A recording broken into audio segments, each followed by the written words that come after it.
shop. We in the chop shop. We live in the chop shop. We talking sports talk. We live in the chop shop. We in the chop shop. I'm talking sports talk. So turn your dials up, it's live in the chop shop. Yeah, it's lit in the chop shop. Turn your dials up in the drop top. They ain't based in debate, but they keep it fact straight. Going 30 for 30, let's do a first take. On Facebook Live from 12 to 2. Rob Hatter and Jim Hicks going back and forth like Carter Ray and Skip Bayless and Stephen Smith. From on the court, off the court, straight to the field. Not a man that steals, but I made it steal. To the octagon where I fight to kill. We go face to face, then you write your will. I don't play tennis, but I bring the racket. I'm on the floor, I attack the basket. Put you in the casket when I'm overlapping. Never showing mercy, cause I'm always snapping. Never showing mercy when I'm in the arena. Step into the ring, he hit me as I beat him. Step into the court, I'm never backing down. Killing competition, I'm smacking down. Let me get back to the other stuff at the chop shop, cause they cutting up. It's retro, coming to you live to the chop shop. Now let's turn it up. Yeah, we in the chop shop, man. Shout out to Jim Hicks and Rob Hatter. You can catch the chop shop live from 12 to 2 on Facebook Live. Let's get it. We in the chop shop. We live in the chop shop. We talking sports talk. We live in the chop shop. We in the chop shop. I'm talking sports talk. So turn your dials up. It's live in the chop shop. We in the chop shop. We live in the chop shop. We talking sports talk. We live in the chop shop. We in the chop shop. I'm talking sports talk. So turn your dials up. It's live in the chop shop.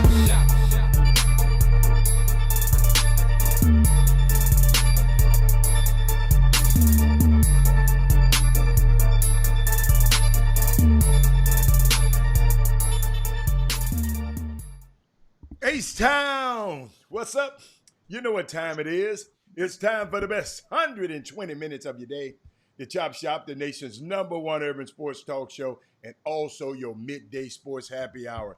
Yours truly, Robert Hatter, alongside Jim, the Cheat Sheet Hicks, coming to you live from Houston, Texas, but we're broadcasting all over the entire world via Facebook Live and YouTube Live. So right now, if you're not a member of YouTube, go over and subscribe to YouTube.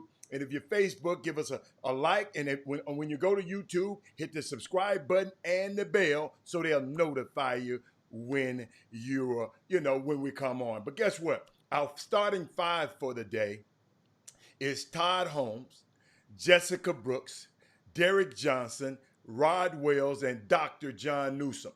The starting five are the first five people that I see pop up on our feed, and I always acknowledge the starting five every day. But let me tell you somebody else I want to acknowledge. I want to today acknowledge Joy Reid. If you don't look at the news, you start looking at the news now. I'm going to start back looking at what NBC, NSNBC now, Coach. It's a fantastic debut last night. The only problem with it was just an hour. It wasn't long enough. And she is, let me check this out. Joy Reid, she will not only become the lone African-American woman to currently hold such a spot. I know Women Rock Wednesday tomorrow, but that debut last night was unbelievable. She had Joe Biden on there. She had who she have on? Keisha Bottoms on there. She had the mayor from Chicago on there yesterday. But she is she's the lone African-American woman to currently hold such a spot in network news, but also would take on the challenge of reshaping that time slot that used to be called the hardball. It's called the readout now, playing on her name, Joy Reid. The last Black woman to host a primetime network news show was Gwen Ifill, who, along with Judy Woodruff, was the co-anchor of PBS NewsHour until her death at the age 61. So let me tell you something. Get to those TVs, get to those DVRs, 6 o'clock our time, 7 o'clock Eastern, the readout. It was unbelievable debut last night. And I think today, she got some heavy hitters tonight. She got some heavy hitters tonight. But let me show you what made me, what got me about it, Jimmy. A guy tweeted her last night after the show. And he said, check this out, y'all. Not 5 seconds into the readout with Joy Reid, my 3-year-old daughter, who was in the room with me, pointed to the screen and shouts out, "Mommy, she has curly hair just like me." Ladies and gentlemen, representation is no joke. We need to see more people like this on TV so our young women can grow up feeling they can be Joy Reid. We got a young girl who interned for the Chop Shop, Nicole Hutchinson. She's headed to that plateau. So Joy Reid is opening up doors. Jimmy, that was a powerful, powerful move with Joy Reid, and I just want y'all to go and watch that. Jimmy, then I found out of all 346 players that were tested in the bubble, all of them, the tests were negative. All the players, it's a go. I think the scrimmages start tomorrow in the NBA NBA bubble. But Jimmy, I know I got some power. We got some powerful guests coming on. Man, I mean, you reached in there, you went in there and crossed all spectrums. And today with these guests today, but Jimmy, LeBron had a unique thing. I want our guests to talk. We'll talk to our guests a little bit about it yesterday. Yeah, that bubble is real, Alfio Beasley. But Jimmy, LeBron said something so key yesterday, and I just wanted to share it with everybody because the MVP race is in a couple of days, and I just want to share that. It's just a few seconds long, 30 seconds long. I want to share this with everybody. As far as the MVP race, I think show what I'm capable of doing. Not only individually, but from a team's perspective, us being number one in the West. There was a lot of conversation about, LeBron can do those things in the East, but if he ever came to the West, what can he do? So, I heard all of that, and to be able to have our team at the top of the Western Conference and playing the way that we were playing at that time and the way I was playing, that's definitely a good feeling. Yes, I just wanted to share that with y'all. So if we get into when we get into the NBA, we will talk a little bit more about that. But Jimmy, is a big day. People texting me about UIL. People calling me about UIL and some of the rules that have been placed. And I said, look, I let Jimmy handle that.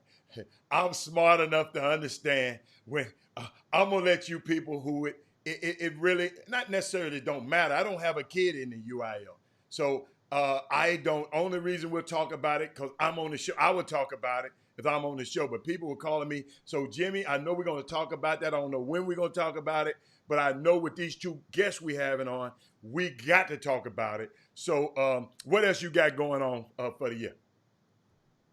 I mean, we can get and talk dead into it, hop right into it in just a second. But first, I want to remind you guys, as a continuation from yesterday's guest, we had TSU's Vice President of Athletics, Kevin Granger, live on the Chop Shop, and as he hinted to you guys, the SWAC did have their meeting right after the show.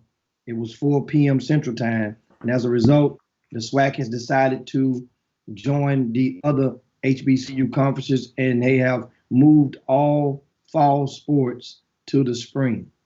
So in case you missed that, the SWAC schools, that includes the new additions, Bethune-Cookman and Florida A&M, will move fall sports to the spring.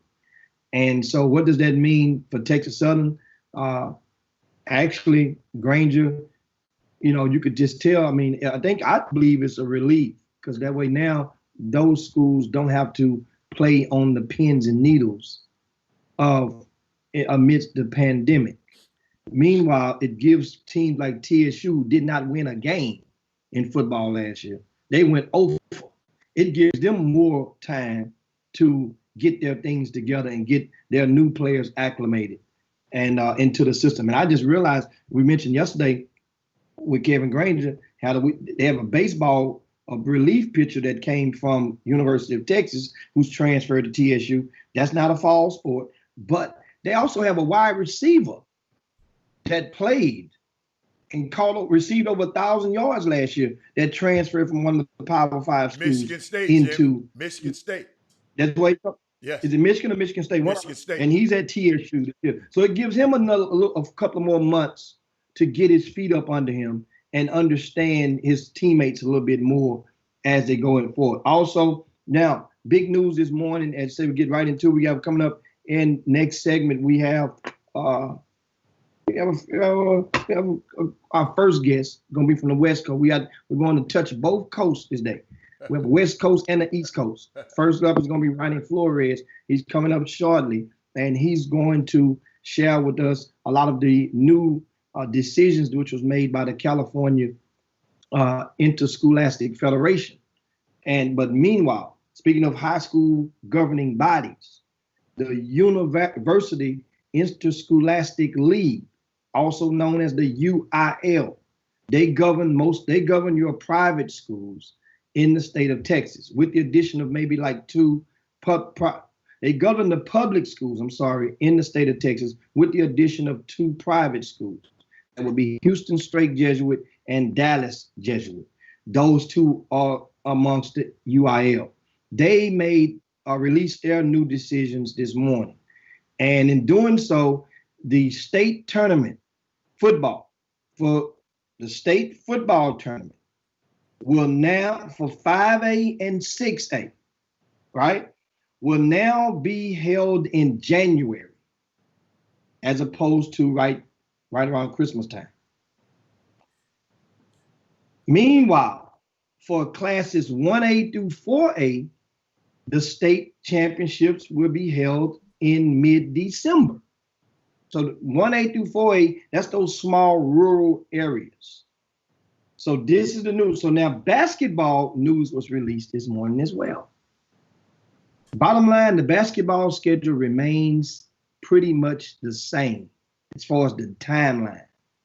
The state tournament is still that second weekend in March, which, to me, that's good news because that means I don't have to worry about shifting the spring icebreaker. And we're giving away $10,000 cash in that event. That's gonna make waves for his team, but we'll talk about that later. But meanwhile, they are also preventing all of the UIL schools from playing in any tournaments or any showcases. No tournaments, no showcases. They still can play 27 games. That's 27 games, including their district. But out of no tournaments. That means no McDonald's Invitational, no Cypress ISD Invitational, no Fort Bend ISD tournament, no show. Those are tournaments. Also no showcases, meaning that the season opener, as you knew it a year ago, would not be in the same infrastructure this year. We're working on things, and trust me, to help, as a solution. You guys know me, I'm trying to think, but at the same time, there will not be 8 games at the Campbell Center this year. We're not. Is the season opener closed? I mean, we're waiting on the official definition of a showcase first. Also, and you got to understand, for district games, yes, there will be 2, 3 or more teams under the same roof in some venues. Like HISD, where your son was a product of Westside High School. Well, the HISD normally play their district games in 3 different facilities. Well, 4 now. Barnett, Butler, Delmar, and of course the what used to be Smiley High School. Well, 5, and then they also use now the old Forest Brook High School. So those games will have a double header, a triple header on district nights because those are mandated district games. There will be no regional tournaments this year. So in all of the regional tournaments are the final 4 teams in each region, or each of the 4 regions that advances to the state tournament. So no regional tournaments and no classification. So that means it will be a neutral site with 1 game. at different neutral sites. So this is how they're going to proceed in basketball. And this is the 2020. It just creates more, adds more memory to this year. I'm looking, and of course, I'm looking now. You got to take a break too, Jimmy. At some of the comments. Uh-huh. I'm looking at some of the comments, and we're heading right into the break. It's break time, and Alfio says, TSU football needs this extra time to get better. Daryl Bourne said there would be kids who would be sick, and some would die because of these parents and coaches. And Frank White asked me, Jimmy, will there still be a state tournament? Yes, there'll still be a state tournament. And the state tournament from the UIL is still on the books for that second weekend in March. Anyway, guys, we go to a quick break. We come right back on the Chop Shop. That's the UIL news for the day. Wow. And you guys will talk more. And we'll be joined shortly by Ronnie Flores and a great convo on the horizon for that. You guys stay right there. Be right back. We cannot delay. We must not wait. Now is the time to act. Today, I come with a heavy heart, deeply concerned about the future of our democracy. And I'm not alone. People approach me everywhere I go, whether I'm traveling back and forth to Atlanta or around our country. They truly believe that our nation is descending into darkness. They never dreamed that the United States, once seen as a beacon of hope and as an inspiration to people striving for equality and justice, will be falling into such disgrace. I share their concern for the future of our country. It keeps me up at night. We took an oath to protect this nation against all domestic enemies and foreign enemies. Sometimes I'm afraid to go to sleep for fear that I will wake up and our democracy will be gone and never return. Every term, this administration demonstrates complete disdain and disregard for ethics, for the law, and for the Constitution. They have lied on an oath. They refuse to account for their action and appear before legislative body who have the constitutional right to inquire about their activities. The people have a right to inquire. They have a right to know. The people have a right to know whether they can put their faith and trust in the outcome of our election. They have a right to know whether the cornerstone of our democracy was undermined by people sitting in the White House today. Welcome back to the best 120 minutes of your day. The Chop Shop, the nation's #1 urban sports talk show, and also your midday sports happy hour. Yours truly, Robert Hatter, alongside Jim Hicks, coming to you live from Houston. Big day in sports. We're loaded. We got two guests waiting in the wings. And Jimmy, I don't know how you're going to usher the guests in, but I'm sure you'll know how. I mean, sure, you had enough experience to know how. Where do we go from here, man? Because I'm seeing some comments, Jimmy, on this thing. I mean, people talking about what the children, they ain't going to have a chance, and the children ain't going to, I mean. Ain't going to have a chance for what? Okay, let me see. Hold up. Let me tell you something. Let me go back. Brandon, I'm finna get you. Brandon. Brandon Burrell said, and I asked him a question now. He said, they are messing with these kids film right. I don't know what he meant. What? They are messing with these kids film right. And I just asked the question. You know how I am, ladies and gentlemen. What would you have them do, Brandon? Then I asked him, Brandon, if you was in charge, what would you do? See, our problem in America. We got so many. We got TAPS, we got BAPS, we got everybody doing their own thing. And the reason why those European countries like Italy and people like that are coming around, the African continent, they're coming around because guess what? They listen to one voice. Out here, Everybody on the internet, everybody on social media, we listen to anything. I mean, I was in a group, a men's group, talking about issues. The stuff that's in people's mind, oh my God. Oh my God. So, Jimmy, it's just a lot of people all over. It's no one uniform. Like, look, we were talking off air because I said, well, then who can play? Private school, charter schools? Then why let them play then? Just let them play. Since the public schools can't play. I mean, it's a hot mess.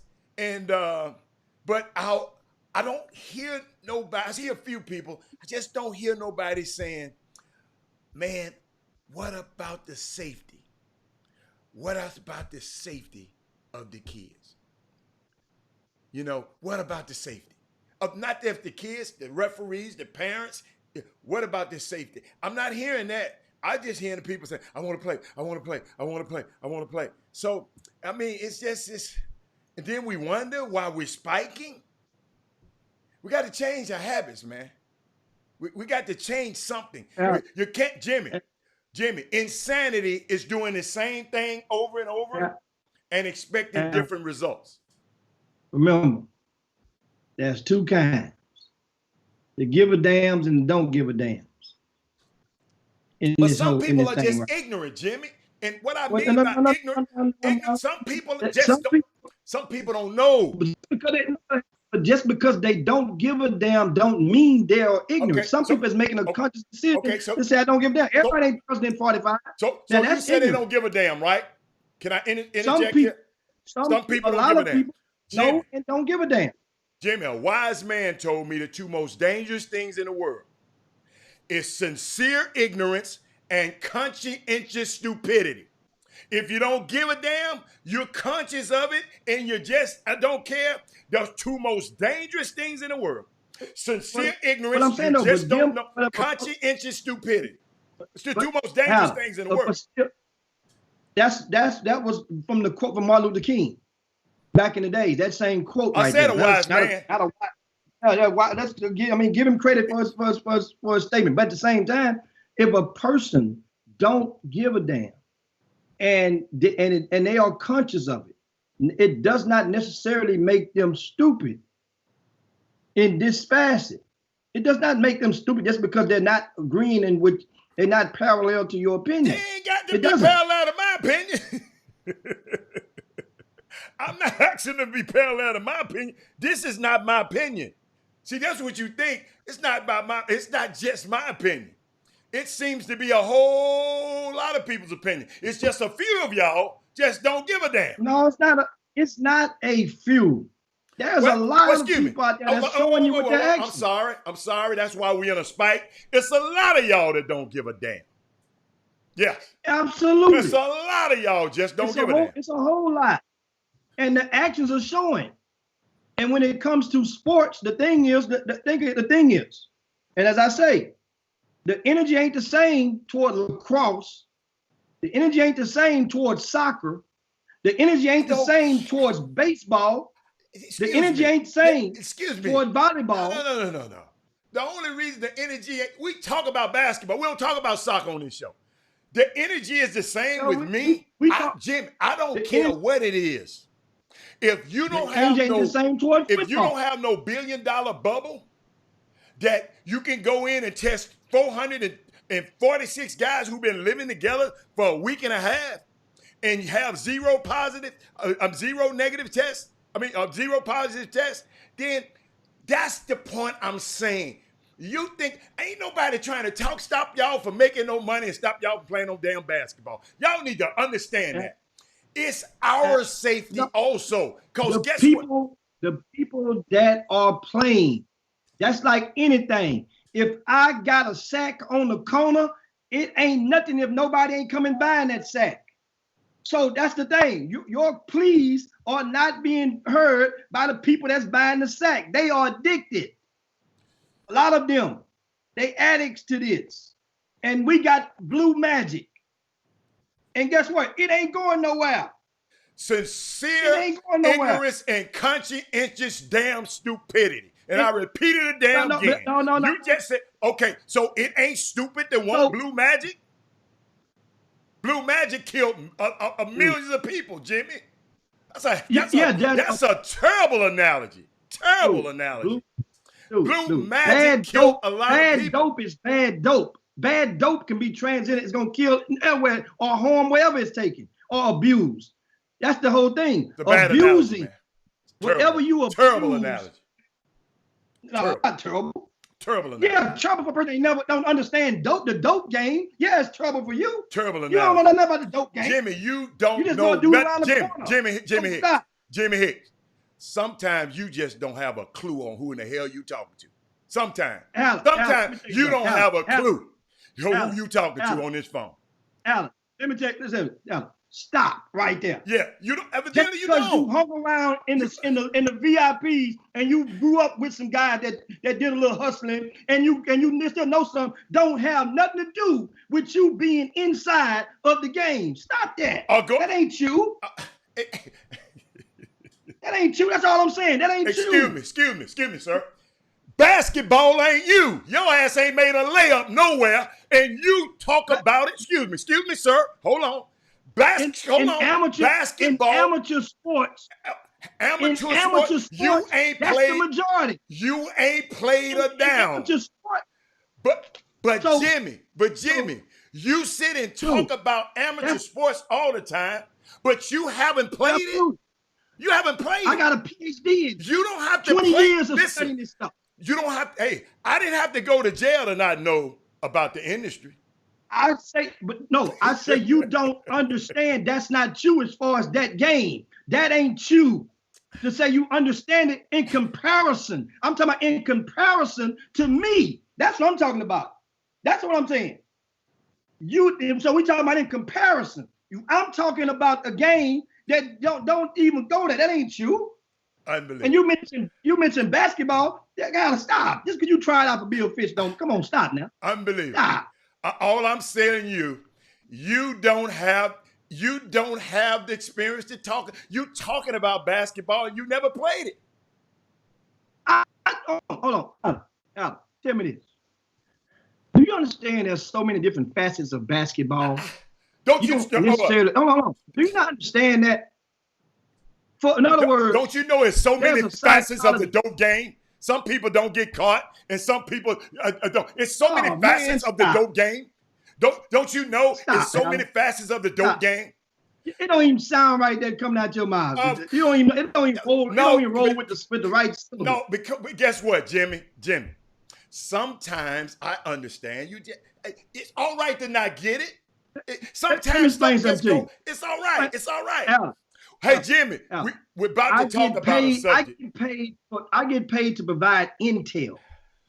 It does not take a basketball player to collect and distribute intel. Just last week, it does not take a dude that sells dope. Hold on. It don't take a dude because he sold dope. He know everything about dope, and people who haven't sold it don't know anything about it. It don't take that. It's the same. You're not listening to what you're saying. Yes, it does. If you ain't never been inside that game in that world, you're not gonna understand the confines of what the hell to do. Well, guess what? Guess what I'm gonna do today, Jimmy? If you never been on that, you don't know what. Just because you don't know, go there with you. And I don't tell everybody's business on air. Let's just agree to disagree, and it's okay. Okay, you the drug kingpin. You know about drugs. We talking about basketball right here. We talking about basketball right here. So was you ever the basketball kingpin? You said, hold on. You said that these people are so involved. Parents, I want you to hear this. Y'all so craving to play basketball, they can give you some bad advice and some bad dope and some bad and send you to bad tournaments, and you gonna take it anyway. You're gonna take it anyway. It reminds me, I'll never forget, I watched the movie Malcolm X. And Elijah Muhammad when Denzel Washington, who played Malcolm, and got out of jail, he gave him he poured a glass of water and put some ink in it.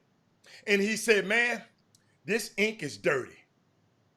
But our people will drink from this ink. Our people will drink from this ink if that's all they got. Then he poured a clear glass in. He said, now we give them a choice. Guess what? It's a choice, Jimmy. People do not have to go to these events. And that's the point I'm trying to make. People, if you give them a clear glass, they don't have to drink the nasty glass. They don't have to. But guess what? Guess what has not been said? What about what's an alternative? Because y'all want them to keep on doing this same old stuff over and over and over and over again. And I just think it's always, I'm not gonna agree with that mess. I'll put it like that. I'm just not gonna agree with it. Just not gonna agree with it. That's all. I'm not gonna agree with it. And you're not going to stop those parents from doing what they want to do with their kids. I never said I was going to stop. Your name is not on their birth certificate. So that's the thing. I didn't never say I was going to stop. So that means if those parents want to take their kids and go to the gyms, then so be it. That's on them. That's their decision to make. I think I agreed with that. I know. But guess what? Some of them just don't know. Sincere ignorance. They don't know. They don't know better. Jimmy, ain't nobody never gave them the clear glass. Y'all keep giving them the dirty glass. If y'all keep giving them the glass with the dirty water in it, they want to drink something. Alan, that's not true. There's events that's going to be out there, and other people want to do events, and that's how it goes. Jimmy, we got a college-educated guy on this feed named Walter Yates. Says he keep on talking. He said, you keep calling. I ain't calling them ignorant. I said the two most dangerous things, and look up ignorant, Mr. College graduate. Look up ignorant and then bring it back and put it on there and put it on the air. Hey, let me tell y'all something, Kevin Freidman. I am somebody who just don't agree with everything just because he said and nobody said. I don't agree with nothing. Let me tell you something. I'm a deep thinker. I think on my own. And if I don't think it's right, I just don't think that if we give them something better, I think these parents are drinking. That's all I'm saying. That's all I'm saying. So, Jimmy, I know we got a guest, man. We up at the break, and we come on in with our guest now. The guest is going to join us, and sorry we are a few minutes late with it, but he's in the dressing room right now. We go to a quick break and come right back with Ronnie Flores so he can chime in and share and enlighten us and educate us as well about the happenings over on the West Coast with scholastic and non-scholastic basketball. And we are masterpieces created by the master. So everything about us is great. There are no imperfections. There's nothing wrong with us. We are great just like he created us. So they say that I'm a piece of work. They don't know the half. They really don't even have a clue. That's why I shake my head sometimes and laugh. See, they don't know that I have an advantage. My creator, he's an expert. Now, they've already done their reviews about me, and they've only seen an excerpt because I'm a piece of work for sure. An original piece never seen before. Everything about me is unique to me. With your natural eye, you can never see the billions of cells that combine in me. Ooh, the reverence he took in refining me. Fearfully and wonderfully, I am made, and for that, my creator gets total praise. Oh, I'm a piece of work, all right. I glow in the dark to bring forth his light. Now, my imperfections make me perfect. Perfect, that is, for my creator's purpose. So don't be fooled by the scratches on my surface, because I'm a piece of work, but I'm red. So I must insist you handle me with care. You can't just grab me and move me around, keep picking me up and putting me down, trying to shake me, trying to break me, trying to see how far you can take me, trying to sell me, trying to buy me, trying to hold me back and deny me. And I'm a piece of work Ha, you better believe it. Please, please take a moment and try to conceive it. I have the courage to dream and the power to achieve it. Now I walk by faith, so I expect to receive it. That's my final answer. Y'all can take it or leave it. Okay, wait, one more chance to help you perceive it. I'm not a dime piece. I'm a prime piece. A divine, top of the line, keeps getting better with time piece. Oh, I'm a really fine piece. Don't get that twisted. A finer piece has never existed, but that's what my creator intended for me. One of a kind, no other kind is like me. Now, the tears I cry for a reason. The pain I feel for a season, but that's not a season like a period of time. It's a season of flavor from a gain in time. See, the pain makes the game taste a whole lot better. I am a piece of work. I'm a real go-getter. I know I can because God says I can. And this is where they look at me and think, welcome back to the Chop Shop, your midday sports happy hour, the best 120 minutes of your day. If you're watching the Chop Shop first time viewer, make sure, or just a regular viewer, shout out to you guys, make sure you share the show. Simply go and hit the share button, share this show to your timelines, to your hoop groups, to your friends. Also, if you are on the YouTube feed right now, where we're streaming simultaneously on both platforms, give us a thumbs up, as I'm doing myself right now. And shout out to Frank White and Rod Wells, Alfio, Daryl Barnes. I see you guys over in the YouTube feed with a lot more people in there starting to get a chance to shout out everybody. But I'm a real shout out our guests, our first of two guests today. And we're from the West Coast. We have live with us Ronnie Flores, who does a tremendous work with Ball is Life. He's the creator of the Fab 50, the high school rankings we see every year in the Fab 50, and also he does a lot of work with alongside a magazine, and also with Dino Trigonis. He works over there with the Pangos camps and all of the stuff, a lot of the projects Dino put together. And this is one of those guys you see in the gym, or you might walk right past him because he's in there, he's working, and you probably don't even know he's in there a lot of the times. And without further ado, we want to present to you guys Ronnie Flores. Welcome to the Chop Shop. Ronnie, what's going on? Hey, what's going on, Jimmy? Appreciate you guys having me on. Thank you, Robert. I've been listening, and you guys are going at it, and that's good stuff. And hopefully I could jump in there and we could talk a little bit, contrast a little bit between Texas and what's going on in California. It's big differences. So, we could definitely break it down. And it's going to be a crazy 2020-2021 school year, that's for sure. And so what's California, the governing body, earlier this week released some news about their high schools and the direction and the calendar. Tell us about that and what's the atmosphere after that announcement. Yes. Just to give you some background, compared to the UIL, it's like you said earlier in the show, almost all public schools. So the CIF, the California Interscholastic Federation, also includes the publics and the privates. They compete for the same state title. So it's about over 1,300 schools. We're talking a big governing body, and they're lumped into one. And they had a situation where they felt they had it under control, meaning the coronavirus. And then Memorial Day hit and these other holidays, and all hell broke loose, just like in other places. So the main takeaways they had with their decision was if they would have announced it earlier, let's say late June or July, it would look different. But what happened in the last month with the cases spiking, they made the unprecedented decision to move basketball, which runs in normally like Texas from November to March. The season would start on March 12th. Yes, this high school season would start March 12th and end on June 19th. And that's really unprecedented because in most school districts in California, again, it's broken up into many, many school districts in 10 sections. School's already out by June 10th, June 8th.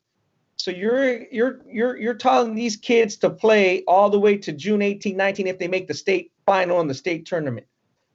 This practice date starting is March 1st. Again, other states around the country will almost be completed by then.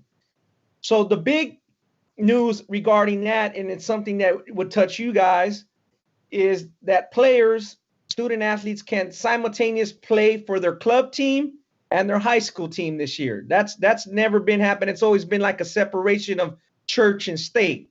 You know, it's just something they don't touch. And now you have a situation, a few things are coming out of this. And you said, what's the fallout? What's the buzz? You got gyms that boys and girls basketball are now going to have to share with volleyball and other sports. Who gets the gym time? Coaches, some coaches coach, a fall sport or a winter sport and a spring sport. So what do the coaches do? And then in California, and I'm sure there's a little bit in Texas and other states, is some coaches coach grassroots programs and the high school program. So what takes precedence here? Now, if you're at a power high school, like we may, Sierra Canyon, a Bishop O'Dowd, you get seen, people know who you are, you play in tournaments. Now, just so you know, you can play the normal schedule, similar to UIL, about 25 to 27 games. There's tournaments. Unlike we heard this morning with UIL. So, they can play in showcases if they can find them. However, that's going to be very late. And so it may just be in-state type of showcases or tournaments, which, as we seen last year, California schools, such as Sierra Canyon plays Duncanville in Thanksgiving, things like that. So that totally changes that. But, if you're not at a power school and you're a borderline D1 prospect, Jimmy, and the weekend comes and let's say we have coronavirus under control a bit and we have a live period for NCAA viewing, do you play in your high school or does your travel coach say, man, we got 5, 7, 8 coaches looking at you. You got to go play in Dallas. You got to go play in Arkansas. You got to go play in Atlanta. You can't play no dumb dunk conference and league game with 10 fans and no college coaches. So that's the thing that we're going to see how it's going to work out. And I think what the CIF did, it was kind of acquiesce or kind of take a step back, maybe the quote unquote bow down. They don't want to challenge, if they're going to have that late schedule, they don't want to challenge the travel circuit head to head and say, okay, the best one wins. Because I think they realize some kids won't play this season if that were to happen. Now, immediately, shortly after the California Interscholastic Federation made their decision the other day about starting basketball March the 12th, ending on June the 19th. I read where up north, there was one of the athletic directors that basically went against it and says, we're going to keep our fall season intact. Yes, that's correct. And now, who was that and why did that, what's going on with that?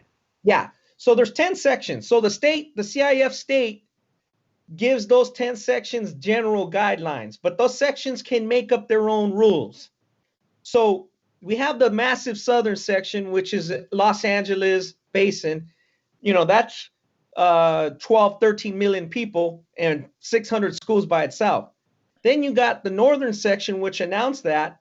The northern section is way north. Now, when we say north, that ain't the Bay Area. That's almost on the Oregon border, which is 4 hours north of San Francisco Bay Area. So that's the Redwoods, small towns. They haven't been hit by coronavirus. They're not too worried about playing in a state final. Their teams are never going to play Sierra Canyon or a Mater Dei in the state final. That's not going to happen. These schools are very small, rural in many regards, and they see no reason to break their normal schedule if they can, as long as the local health officials deem it safe. They'll just stop at the section level. They'll just stop, have their section finals, and call it a day. They're not interested in having their school administrations try to cram 9 months into 6 months, which is basically going to happen in the rest of the state. People have been off in California since March, meaning they haven't been in school. Schools haven't been in school. So the administrators, the campus personnel, the teachers have been at home. So this fall, so far, we're going to start school online. Most people assume we may get back onto the campus in January. So that's what's the thinking from that. And they're okay with it because they like I said, they're very the sports is not there. And you guys have kind of talked a little bit earlier on the show. Their sport is not making their world go round.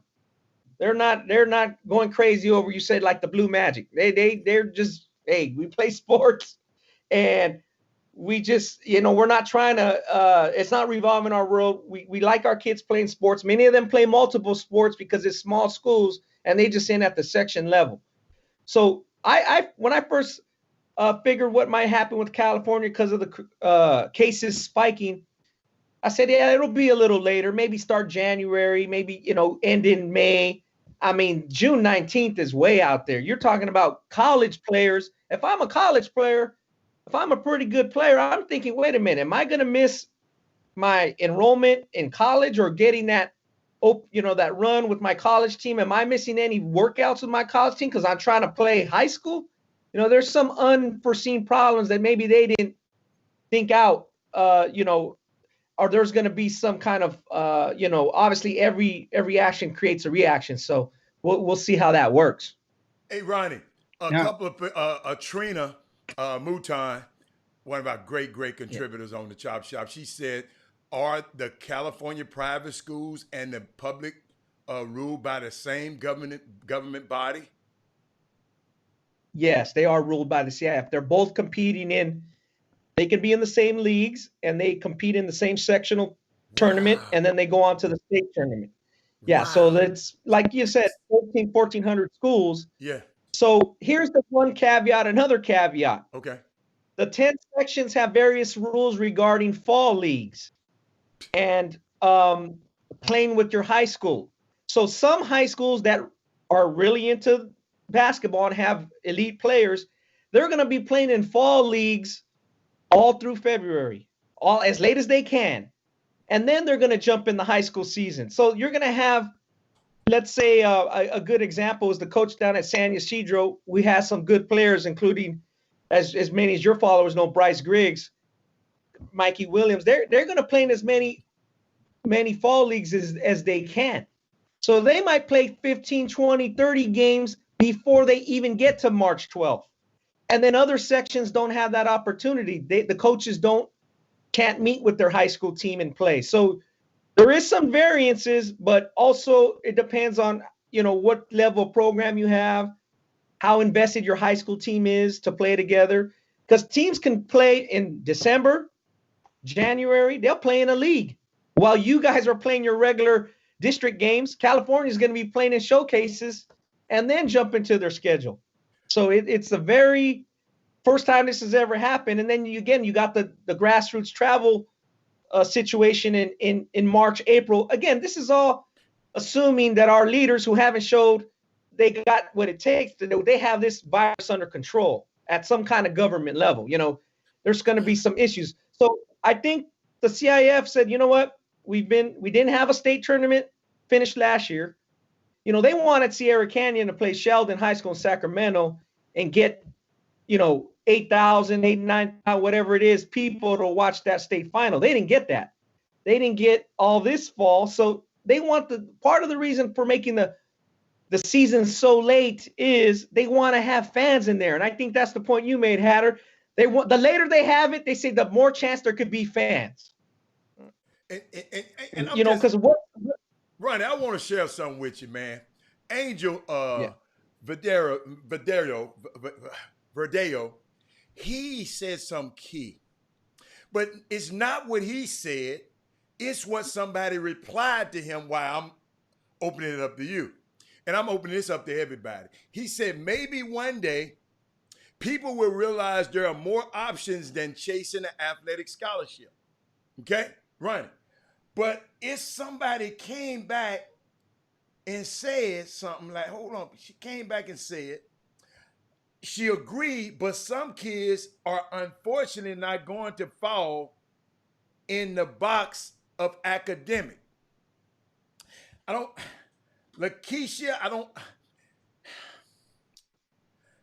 to go to school, don't you have to have some academics? To go to college, don't you have to have academics? So what I'm trying to, Lakeisha, I want you to clear it up a little bit, because you said, this is what she said, Ronnie. She agreed, But some kids, unfortunately, are not going to fall in the box of academic. Every kid should fall in the act. I ain't saying he got to be no a brain surgeon, but every kid. And Ronnie, stop. I got to put a pause here. I watched the Coney Island the other day, the kid from Coney Island. At the end of the movie, you see it at the end of the movie, Stephon Marbury walked into a barbershop and he had a great exchange with this little young man. And at the end, he saw how bright the little young kid was. And he asked the kid, ladies and gentlemen, Lakeisha, he asked the young man, Jimmy, hey, you could be the president of the United States. The kid said, what? You can be. He said, ain't nobody never told you that? He said, nobody have never told me. Stephon Marbury started crying, started wiping tears from his eyes. We can't keep saying what our kids are not. Yeah. We got to start saying what they can be. I ain't saying they're going to go to Cornell or Harvard, but I know some guys who got through college that wasn't the bright, Ronnie, you probably know, that wasn't the sharpest knife in the drawer. But now he got a college education. Most of these kids, don't but 1% of these kids go pro. Yeah, there's only 450 spots. So I'm sorry. Based on what you said, if a kid's going to be the president of the United States, the route he's probably going to take is going to have to be that academic route. That's how's he else is going to navigate the waters to get to that level. He's got to use that academic road to get there. I don't see how he's not going to use that academic road and get to that level. Just don't seem to in America that would happen. So I understand what you're saying there. Yeah. I would think, especially when I grew up in California at the time, gang banging and stuff like that is a lot less prevalent now. It was a lot, quote unquote, cooler, a lot more prevalent now than 20, 30 years ago. Sports saved a lot of kids. Period. Okay. Point blank. Good. They stayed in school because they were on the football or basketball team, or, that helped them. So like you said, even if it just helped them to be productive, they weren't going to go to Cornell. It saved them. Being on that football team kept them in school. They'd be dropped out. They might be robbing me or you. So, that's, if they weren't in school. Great. And then we got a big junior college system out here. That keeps, that keeps people going a little bit longer. You only have to be 18 years old. You don't even have to be a high school graduate just to give yourself a chance, So it's very interesting. But, to give you guys a little more background around the country, I'm trying to follow it because I'm trying to follow the national scene. 13 states have, and I guess I would count 14 if you count UIL this morning today, have already pushed their calendar back a little bit. Jimmy talked about 6A and 5A going to a January, championships, and 4A to 1A is staying with their normal schedule. Well, 13 states have pushed back their schedules somewhat, and 3 states have totally pushed it back, where football is starting in January. So that would be California, New Mexico, and Virginia. So we'll see what the rest of the 30 to 35 states do. It's going to be a very interesting couple weeks and upcoming month. We got to go to a quick break with Ryan and Flores. We'll come right back. We got some more good questions, not only from the Boom Boom Room, but we have to present to you as well and continue this conversation. You guys hang right there with the Chop Shop. We'll be right back. Cannot honor John Lewis while at the same time standing in the way of voting rights. This was what his life was all about. And so I know that there are folk who are talking about renaming the bridge, and we ought to do that. He definitely deserves it. But I want us to think about how John Lewis would consider the issue. For him, it was never about him. It was about the cause. And so we would make a mistake if we renamed the bridge but didn't do the things we need to do to protect voting rights. We ought to strengthen the Voting Rights Act and reauthorize it. This used to be a bipartisan issue. And sadly, John Lewis, the patron saint of voting rights, hailed from a state that is ground zero for voter suppression. I have to ask, if this recognition were going on when you were looking to choose a four-year institution, do you think that kind of this would have impacted your decision to maybe consider? Absolutely. You? Absolutely. I mention this all the time. You know, when I came out of high school, I didn't consider a HBCU, and a HBCU didn't consider me either. They didn't recruit me, and I didn't consider them. So things have changed. You know, you have a lot of top athletes around the country, and obviously you saw, you know, what happened a couple of weeks ago with Howard landing a big-time recruit that's big for all of us. It's like a win for everyone. So we're just trying to push forward. You know, we're just trying to recruit these kids. We're not going to get all of them. But at the end of the day, I think it just opened the eyes up that we can go out and recruit these kids. 100%. Welcome back to the best 120 minutes of your day. The Chop Shop, the nation's #1 urban sports talk show, and also your midday sports happy hour. Yours truly, Robert Hatter, alongside Jim Hicks. And we got the great Ronnie Flores with Ball is Life, a Ball is Life editor. And from the West Coast, and Ronnie, right on cue, when we was on the break, Ronnie, I got a text. I guess they didn't want to appear on the line. They asked me a question. Ask him if the Cali schools would be able to travel out of state to tournaments in March and June. Out of state tournaments. Could the people in Cali travel out of state to tournaments March through June? Well, that will be determined if other states follow suit. So right. California, if there's no other states that are going that late, they're going to have nowhere to go. That's good. Yeah. That's great. So if they do, they will be allowed to travel. Again, there haven't been no restrictions on tournaments yet. Yeah. But I think most of them are going to, you know, be cautious this year. And there's enough good tournaments around California to, you know, make it viable. It's not, it's obviously a large state, unlike other Western states that love to come to Vegas or come to California for a tournament. So I think they'll be covered there. They will be able to travel, but if they don't have no state to go to, it will just be localized. I think most people's schedules will be a lot more localized this year, all across the country. I think because you have college coaches that have already telling me, my college is not going to let me get on an airplane before the new year because they don't want to be liable. So what they're saying is, if they go to an event and somehow they contract coronavirus and bring it back to campus, they're going to have a big problem.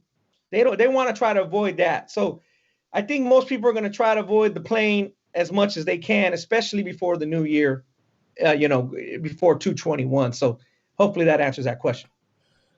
I got one more, Ronnie. I saw this, Jimmy. I don't know if you saw this.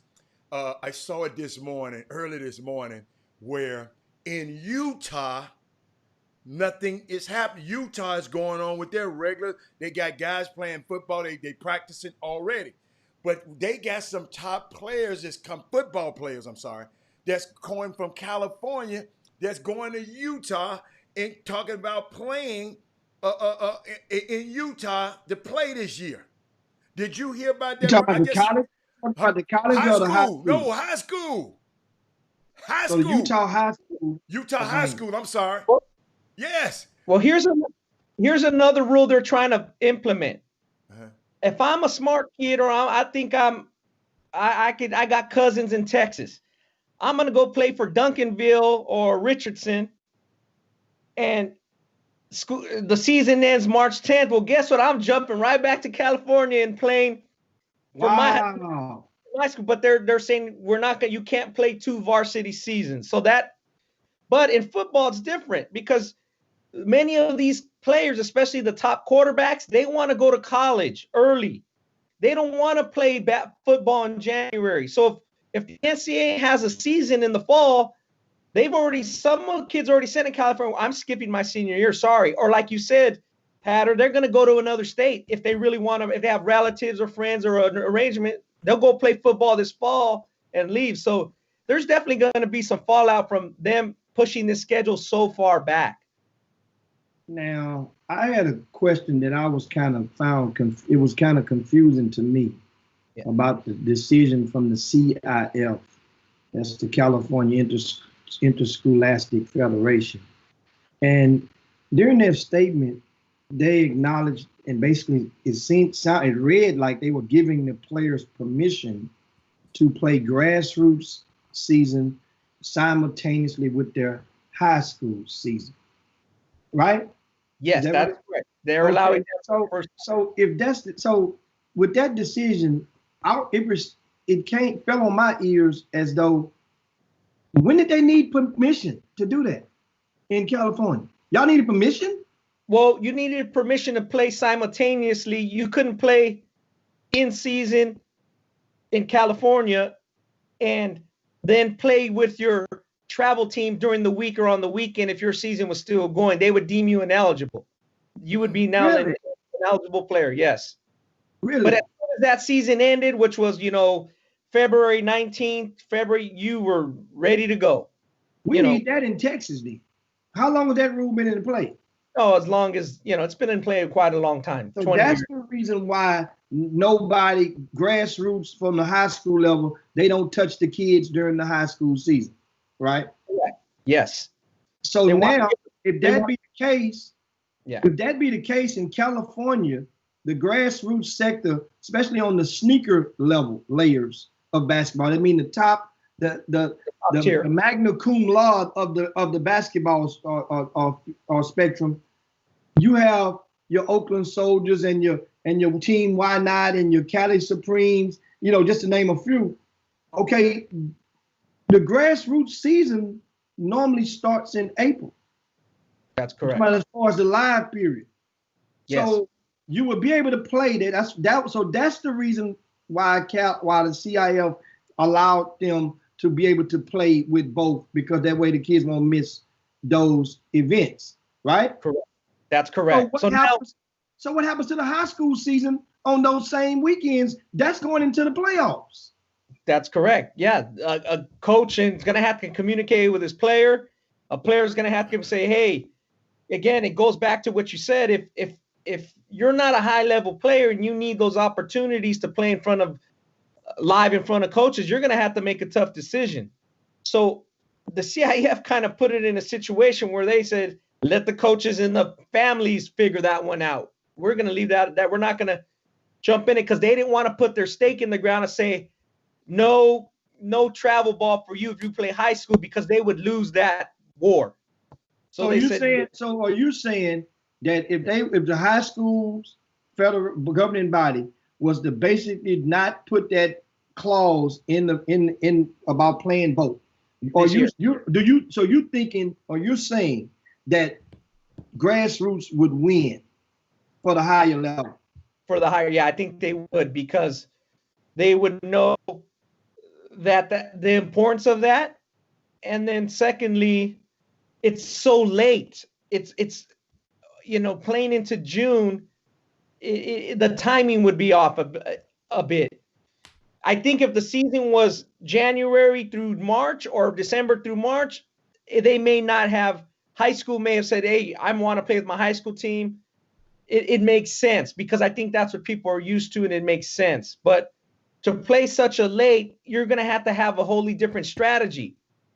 I would hate to see a kid playing a bunch of fall league games, jump into his high school season, and then get hurt in May or June, from playing so many games. How about if a senior gets hurt on June 1st, and then his college is thinking, man, you got a torn ACL or something. Was this even worth it for you to play a high school season that late? So there's a lot of little things that could come up. I think the CIF is probably thinking and hoping other states go to a similar schedule. But again, every state is different. I know the state of Florida, the governor wants to try to get football done in the fall. I mean, the cases are spiking there. He got his own mind. He's thinking on his own, but and he's trying to keep the mayor in Atlanta from speaking, like freedom of the press. So there's a lot of issues there, and it's trickling down to high school sports.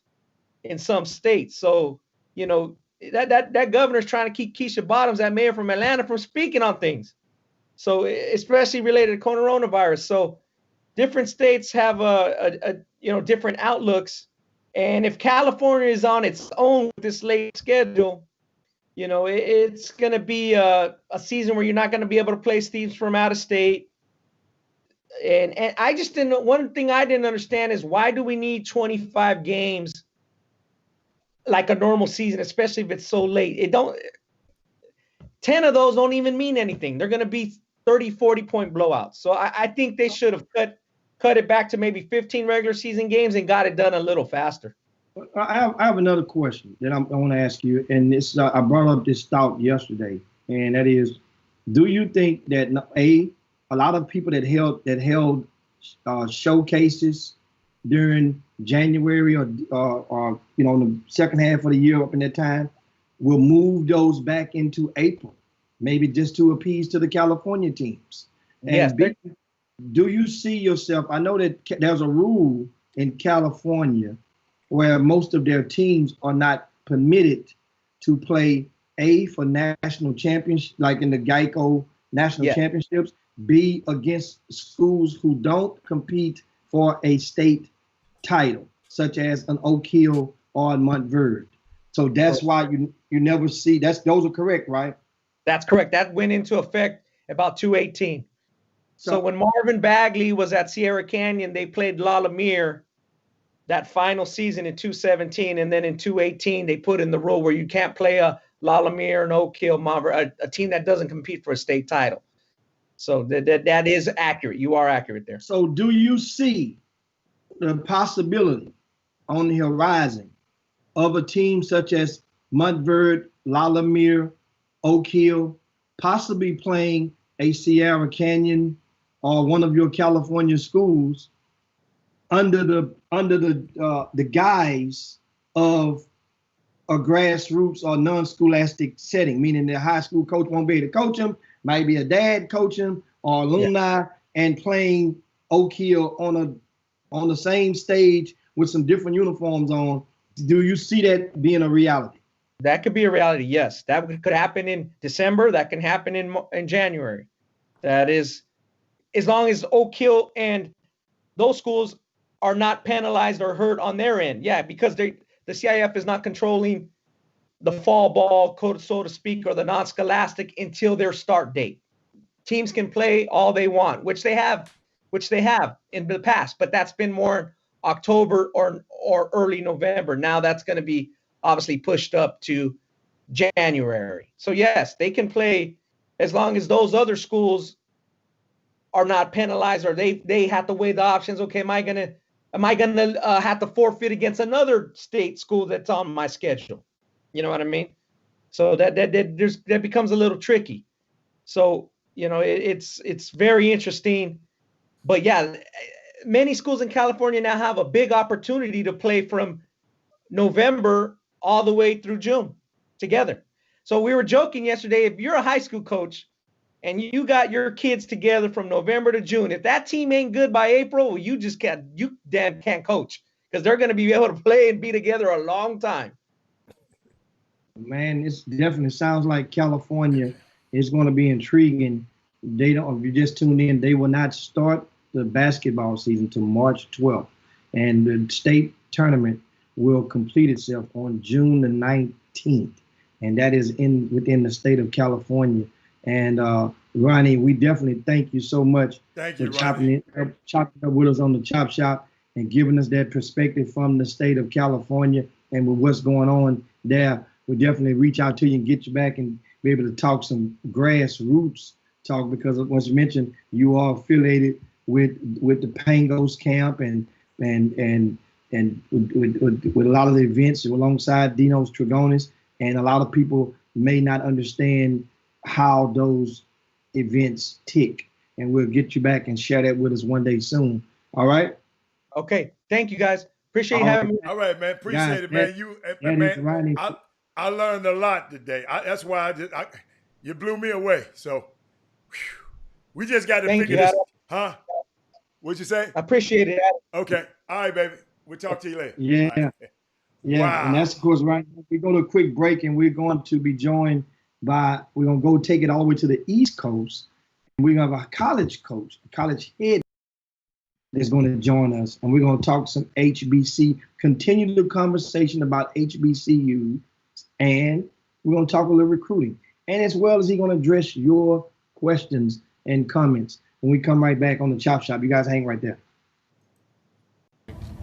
Apparently someone carried me in a car, someone with an ambulance and other people came and transported us, and 17 of us are hospitalized.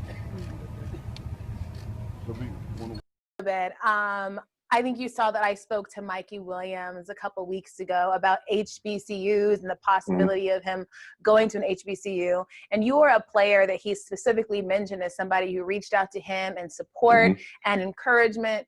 Tell me about that conversation with Mikey. You know, I basically sent them a message saying, you know, you got a chance to, you know, change sports as a whole, start a trend that should have already, you know, happened. You know, looking back on it now, I wish I had that opportunity to, you know, do it the right way, in my opinion. The attention, the energy that like a kid like Mikey could take to any HBCU would, like I said, change the, you know, face of college sports. I had a chance to be on campus at Howard, and I guess it was a time where, you know, people may have been switching class, whatever the case may be, and it was just like, I was like in awe of like how many like blacks I've never seen it in my life, and I was just in awe. So with that being said, I'm like, man, like even in that moment, I'm like, damn, I should have came to Howard or whatever the case may be. Obviously, anybody who has followed your career knows that you went to Kentucky. So I guess my question is, what has caused the change? Meaning, what do you understand now that maybe you didn't understand then? The business. And it's sad to say, but even college, it's a business. You know, obviously the athletes don't benefit from it, but everything around it is a business. And it's a reason they want those kids at the school. That could easily be at HBCU with that same type of attention, with that same type of income, and it's well-deserved. Welcome back to the best 120 minutes of your day. The Chop Shop, the nation's #1 urban sports talk show, and also your midday sports happy hour. Yours truly, Robert Hatter, alongside Jim Hicks, coming to you live from Houston, Texas. We're broadcasting all over the world. And Jimmy, I think this is a good time. If you're on YouTube, like the show on YouTube. And if you're on Facebook, like the show. And if you're not subscribed to us on YouTube, go over there, take a few minutes, subscribe, and hit the bell, and so they can notify you. It's a great time to do that. Share the show right now if you're on Facebook. But Jimmy, we got another special guest. Special guest is coming on. I don't know if is this his first time, Jimmy? And I'll let you. Yeah. His first time. Oh yeah, we got to give him. You got to roll out the red carpet for him. Let's go. Let's make it happen. Yeah, it's his first time. Roll guess out the red carpet. This right here is one of DC's finest right here. He's from that East Coast, and and you're talking about a guy who's made waves along the college ranks, and he's no spring chicken in this stuff. Trust me, he's coached. He's put, several guys in the NBA has come up under his. It has his fingerprints on them. We're talking. I can go and just name them, but I'll be naming them all day. But one thing that has a connection to you guys, of course, now we're based in Houston, and this is SWAC territory, that he attended Grambling out of high school. So he attended Grambling. So he knows about these whoopings that TSU used to put on them back in the day. He knows about that. He feels that. He knows about the ocean of soul, and it's the motion of the ocean. How do you do it? He knows about all that. And of course, it's my man. And I got a chance to moderate a platform last month, and he was a part of, and I told him after hearing him talk, I said, man, we got to get you on the Chop Shop next month. And and here we are today with Kevin Brodus, and he's the head coach at Morgan State. And we want to welcome you to the Chop Shop, brother. It's time now to get your shine on the Chop Shop. What's going down? I appreciate y'all having me, man. Long overdue. Y'all doing a hell of a job there with the Chop Shop. I was telling you earlier, I was listening in and I was reading. One of my good friends, Jerome Allen, is writing a book, and I'm like reading it, but taking stuff out of it, chopping it up for him, giving him back feedback. It's gonna come out soon.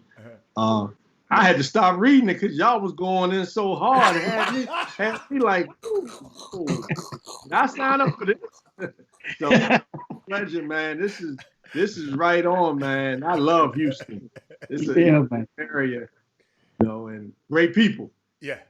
Hey, man, so tell us right now, what's the atmosphere? Of course, a college coach, and I'm looking behind you. I see game film and rolling on the screens behind you in the background. I see you getting it in, and your program.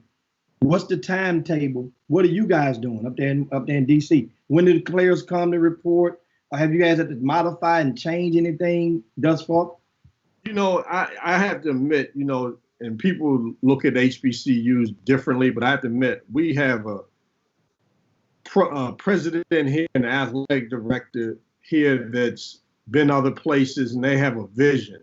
And it's an unbelievable vision towards, athletics and academics. And we brought our guys back about 14 days ago. And we tested. Everyone was negative, coaches and players, everyone was negative. And what happened was that guys got to understand this is a serious state right now.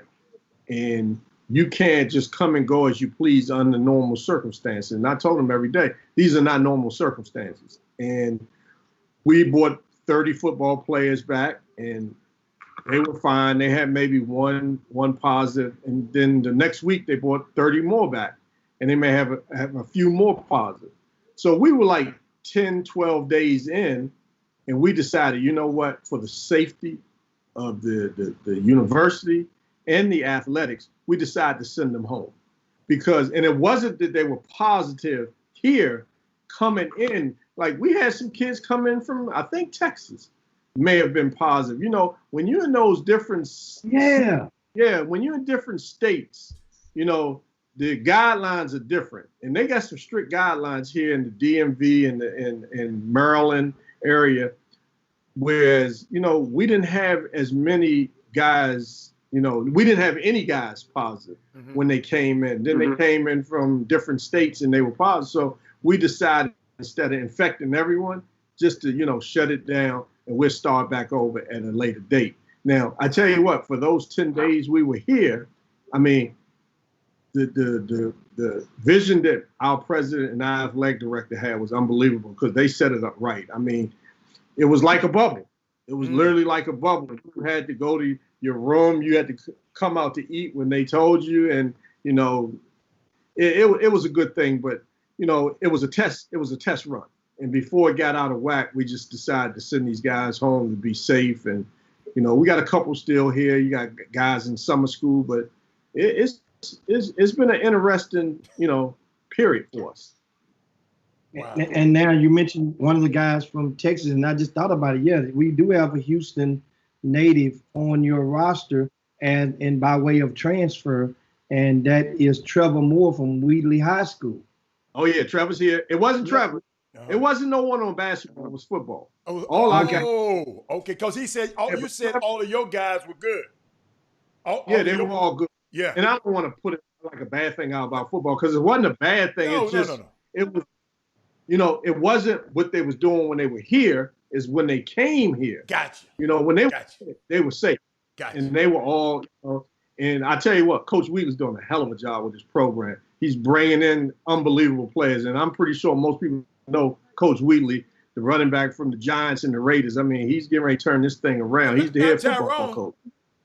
What's his Tyrone Wheatley. What? Went to Michigan. Yeah, he went to Michigan. Yes. Yeah, that's the football coach here. And I tell you, man, he's doing a hell of a thing, man. I mean, big time thing here. That's and awesome. Y'all got to look him up. So how long has he been there? 2 years. This was his. It may have been. Yeah, it was his second year. I think it was his second year, because he came a year before me. That's awesome. Okay, so now, of course, at Morgan State, you guys, I mentioned Trevor as a transfer. He played at Cincinnati for 2 seasons, and your roster attracted a number of transfers this season. Tell us about the need to go and seek the transfer versus the kid straight out of high school, and what's the pros and cons of that, and what goes into your ideology of taking that route? Well, everybody's strategy is different. Everybody's looking for different, pieces. And we thought, to be in the league that we in, we need some older players, to be able to compete right away. So we decided to go transfer route. I mean, it doesn't work for everyone, but it has worked for me in the past. When I was at Binghamton, we took some guys, from St. Joe's and UTEP, and we won the championship our second year because we got older. And we took a kid from Syracuse, Tiki Maven, who was once #1 player in the country. Yeah, I remember him with the Albany City Rocks. Hey, you got him with the unibrow. So, we decided, now we took a couple freshmen. We took a freshman this year, Nassim Khalid, who at one point committed to Florida State, 4-star point guard, is unbelievable. So we didn't just go the transfer route. We took a few guys mid-season, and people can, putting it together as one, like we took a whole bunch of transfer. We only took, coming up this year, Sharon Wright out of Wake Forest, and we had Trevor Moore sitting out, and we had Troy Baxter, who played this year, was at UNLV. And I mean, we're just putting together a roster to be older. A lot of times people say, you got to take a freshman and build. But kids are not standing around to build anymore. Kids are jumping schools left and right. I mean, with this new rule coming down the pike, I mean, no one will probably be at a school 4 years. It's free agency. So, it's going to be interesting. And we're just trying to get ahead of the curve. We're just trying to get our program to the point back to when Todd was here in the early 90s, mid 90s, where they were early 2000s, they were really good. And, just trying to get it back to that point. Wow. What's your average age of your starting lineup will probably be this year? You know what? I can't say yet because I'm not sure who's going to start. Now, we've had some returners. We have all but 2 players back, and we won 15 games our first year. So we're going to have a roster full of talented guys. Now it's our job to make them mesh, but the age-wise, we had a kid, one of our younger kids was a sophomore this year, just turned 20 yesterday. So I would think somewhere between 17 and 25. I don't know. Oh, man, you ain't gonna go. That's a good question. That's a good answer, Coach. Good answer. Hey, one of them freshman Pappas might be watching the show right now. That's what he doing. He playing it. That's a you got freshmen nowadays at 18, 19, 20 years old. When I was at Georgetown, we had a few. So it's hard to say because, a lot of kids, when they become freshmen, they still coming from prep school. So they did a year out of high school. So, you never know how old they really are. Now we up against the break. Hal, you got a quick question? No, I just want to know because I remember, Coach, when you were on the show with Jimmy, the Coaches Forum, and guess what? And I want to find out when we come back on the break. I want to know what you was talking about because you was about to get crunked, and then my what was Zoom, whatever they call it, just went off, and then I had to come back on. And by that time, you was stopped talking. I said, man, Jimmy had hype. He said, man, you need to hear this one. So I come up, push you up, you get up, and then that Zoom thing. I said, man, get the hell out of it. And I didn't come back. After that, I want you to take us through or give us an overview because you were talking. What's the stigmas? I want to get into that stigma stuff, man, when we get back. But let me find us a commercial right quick. And hold on. Let me find us something. And you know what? Let me go back to my boy. Hold on. Let me go back to my boy. It's a free country. If I want to give interviews, I'll give interviews. You know what your problem is? You're too modest. Hey, I give good quotes, and you can print that on the front page. Anthony Hardaway, best player in basketball, guarantees championship. Guaranteed. You can't say stuff like that. Let me just tell you, right? I'm an integral part of the Magic organization. Now, Penny is the team leader, but I'm the choreographer for the Magic Dance. Get you a job if you want. Hey, ooh, whoa, Penny, stop the car. That was Tyra Banks, fool. In life, if there were people who I could go to dinner with, I have a list of 5. We lost one of those 5 yesterday. I want you guys to take a little peek, man. Brother John Lewis. I looked to my right. I saw hundreds and hundreds of young people who had been involved during the early days. Looked straight ahead. I saw this sea of humanity.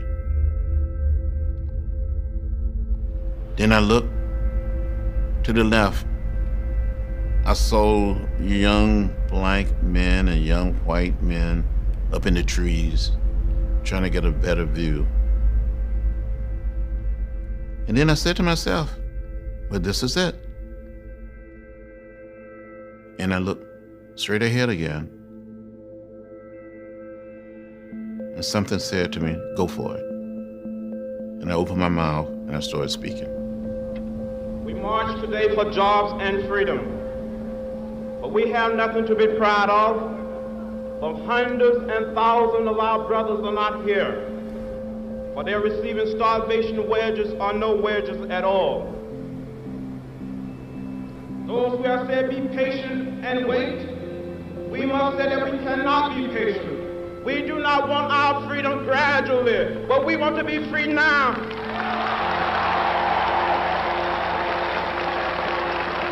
The time will come when we will not confine our marching to Washington. We will march through the South, through the streets of Jackson, through the streets of Danville, through the streets of Cambridge, through the streets of Birmingham. We must say, wake up, America, wake up, for we cannot stop, and we will not and cannot be patient. 23 years old, he gave that speech. How old are you? 24. How old are you? 24. How old are you? 22. And you get to play basketball today. Come on. Go. What we got, GT? Ooh. Grateful on 3. 1, 2, 3. Grateful.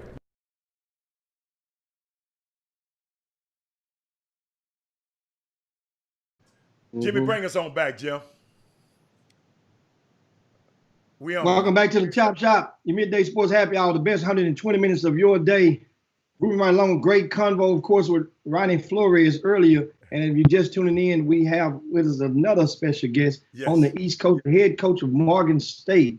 We have Kevin Broadus, and he is, getting it in. Coach, we get right into it. I was just thinking about something because you had quite a journey through the coaching ranks. And one of the stops was at Binghamton. And whereas you were there, and it was some unfortunate how the situation in the job ended there, resulted in litigations and this, they did their best to slander the hell out of you. What the hell happened at Binghamton? To put it point blank and simple, we won. That's what happened. And, sometimes being a black man in America, when you win, people want to question how and why you won. When you lose, you're supposed to lose. And we won it our second year, and I was coming from very successful programs. Before that, I was at Georgetown with John Thompson. I was at GW with Carl Hobbs.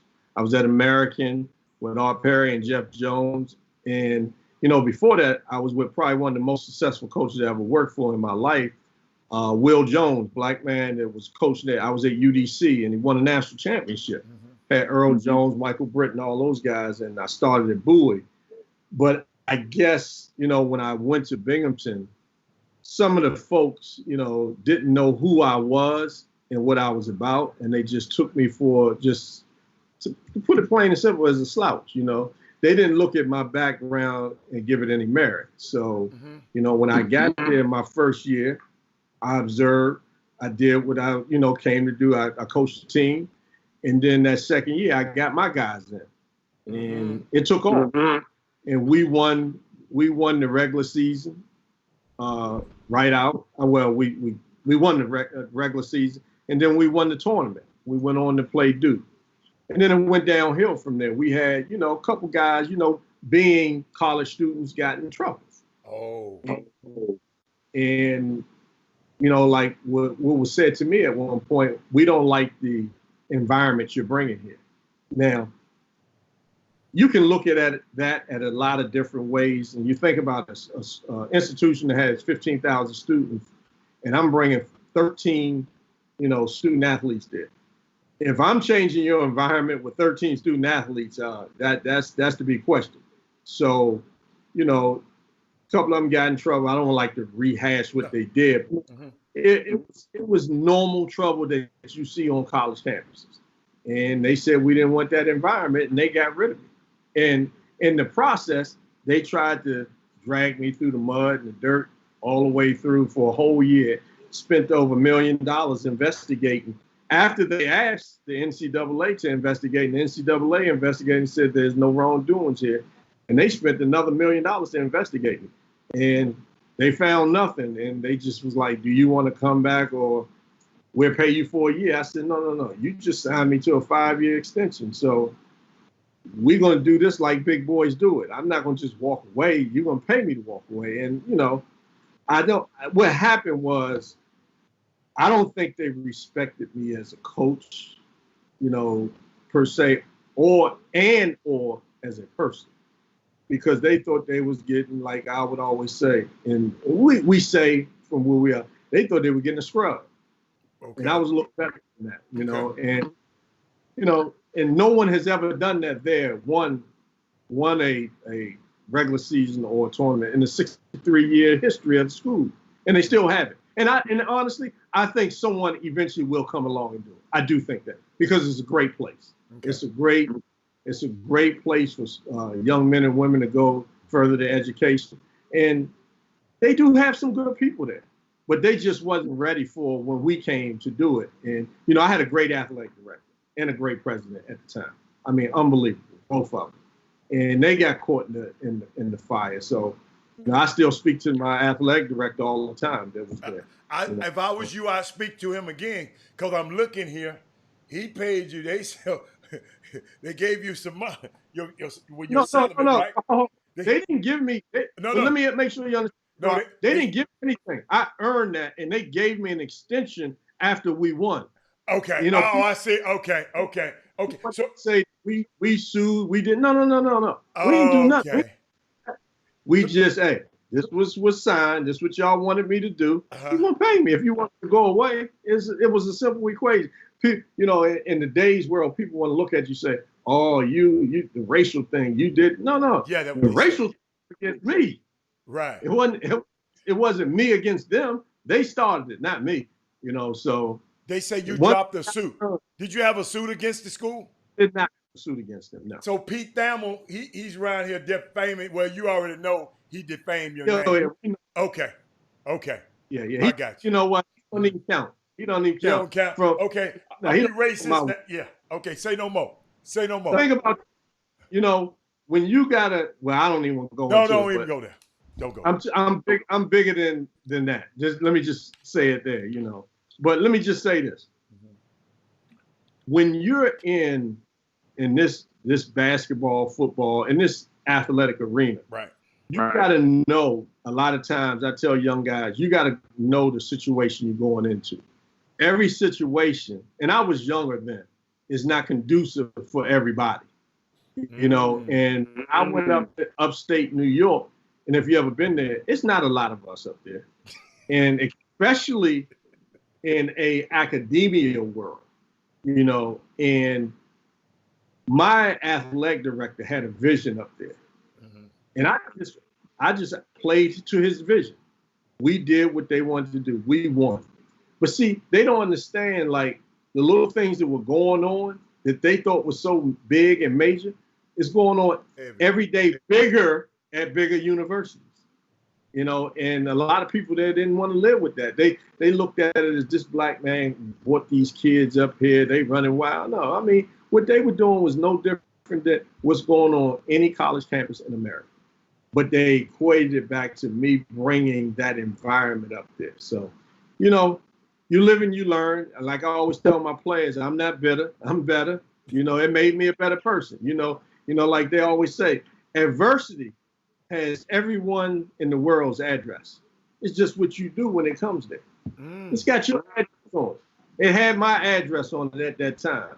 Now I got to live with it. I got to deal with it. You know, I didn't buckle. I didn't, you know, I went back to Georgetown after that and became a better man. The Thompsons took me in. The president of Georgetown took me in. The AD, everyone took me back in. I went back for 6 more years. Then I went to the University of Maryland for 2 years. Now I'm at Morgan State here. So, you know, I must be doing something right in my life. Oh, yeah. You know, and you say, like you say, they haven't been any good since I left. You think about it. But I do think at some point, because it's a good place, they will be good at some point. The right person go in there. That's unique, Coach. Yeah. That part of that country, I happen to spend 4 years on and off in that part of the country. And I actually like that part of the country. You know, I love it. Coach, I got caught in a blizzard. I got caught in a blizzard for 2 weeks. It was one of those nor'easters up there around one of those years. And it was okay. I mean, it wasn't as bad as people talk about, man, you better get out of there. I mean, I enjoyed my son's 4 years at college. I mean, he was laughing. He said, Dad, you having more fun up here than I am. I mean, I like that part of the country. Hey, I tell you what, though, if your son would have came play for me, he'd have got a championship. Hey, Coach. He was up there during that time. He got a, hey, he a champion right now. I promise you, where he's sitting right now, he all right. Yeah. I'm joking. I'm just joking. Yeah. You know, because he played for a good coach. He played for a good guy, Bill Courtney. You was before his time. He was in 13 to 7. He came out of out of high school in 2013. I was there after we went to the Final Four at Georgetown in 07 to 09. We won it in 09. Oh, you was gone, Coach. So Coach, tell me this. Your schedule, has the pandemic prompted you guys to have any cancellations on your schedule? And because we had Kevin Granger on yesterday, and we asked him the same question about TSU, and first of all, TSU hadn't dropped any sports thus far. How is Morgan State looking as far as the economics for the sports? And have any sports been dropped? Not one sport has been dropped to this day.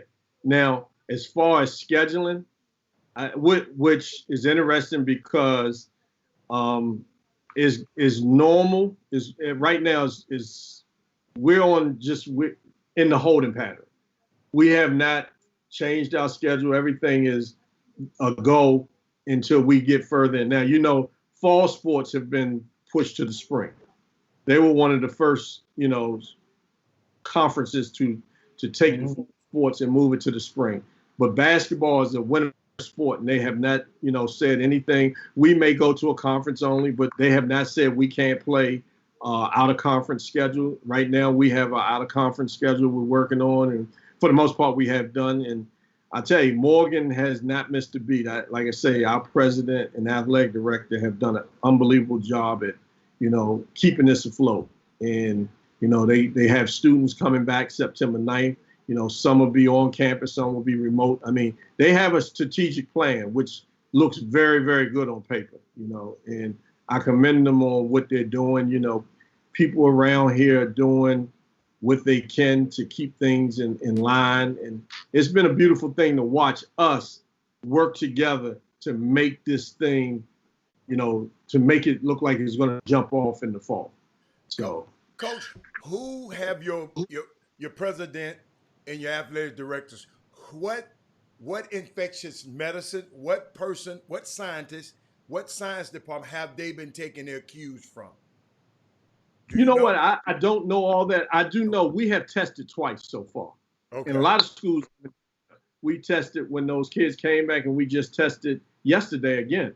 Okay. So I think they're in direct contact with the governor, of the state, of the state of Maryland. I mean, I think they're in contact with board members and, I don't know, but I know for a fact they have taken their cues from someone. I think it's from the governor at this point. Hey, Jimmy, I do have to correct you on one thing before I forget, and I don't want to keep going before I forget this. When I was at Grambling, we weren't taking no heat from TSU, trust me. Grambling football back then was top, and I didn't play football, I was basketball, and our band was top. But us and Southern had the best two bands, so TSU was way down there back then. Now, TSU now has risen to the top, but I know when my guy was there, Tony Harvey and Mike Davis, they took them to the top. So I know they're at the top now, but back in the 80s, 82, when I was in college, nah, TSU was this was all Grambling and Southern and, Mississippi Valley State when they had those guys. I mean, I don't know what era you came through, but it wasn't doing mine. Hal, you see what he just did? He just mixed football and basketball in two different eras. He just said, you mentioned the Grambling football was tops, but I said the basketball team. Let me say this. The only reason I say that because one of y'all may have said, or I was looking it up, TSU football didn't win the game. No, they didn't win the game last year. But basketball has just gotten good since T. Harvey went there and Mike Davis went there. Yeah. They weren't so good back then when I was in school. Yeah, they basketball is TSU and Prairie View alike are the teams to beat in the SWAC. And so who's your arch rival with Morgan State? I always say our arch rival is every game in front of us. But, from history, from past, Coppin and Morgan has been a rival for years, and they've done a good job over there with their program. It started with Fang Mitchell. He did a really good job. They have program to heights. And then now you have Juan Dixon, the player played at Maryland, did an unbelievable job when he played at Maryland. So, Coppin and Morgan is a big rival. I mean, Morgan and Howard's a rival. But to say the biggest is probably Coppin. Now, I remember you mentioned Fang. I remember back in the day, Stephanie Reddy used to work under him, and she was one of the few Division I assistant coaches, and then went on into the media sector and did a lot of work, I think, with TNT and a couple other networks. And so speaking of media, minority representation in the media, earlier we was talking about the Binghamton experience, and he mentioned one of the guys from one of the networks who wrote some stuff that, incorrectly about your lawsuit that didn't even exist. Wow. About the school. How important, and what's your thoughts in regard to moving forward from minority head coaches and the dissemination of info by means of minorities in the media sector? Does it help or does it hurt? And how can each side do better? Well, first of all, we need to have more minorities in the media because they have a lot of times lived the life we've lived. And, as I know, the media controls all the narrative. And a lot of times when you have people who don't look like you, that haven't been through what you've been through, they can't speak for you.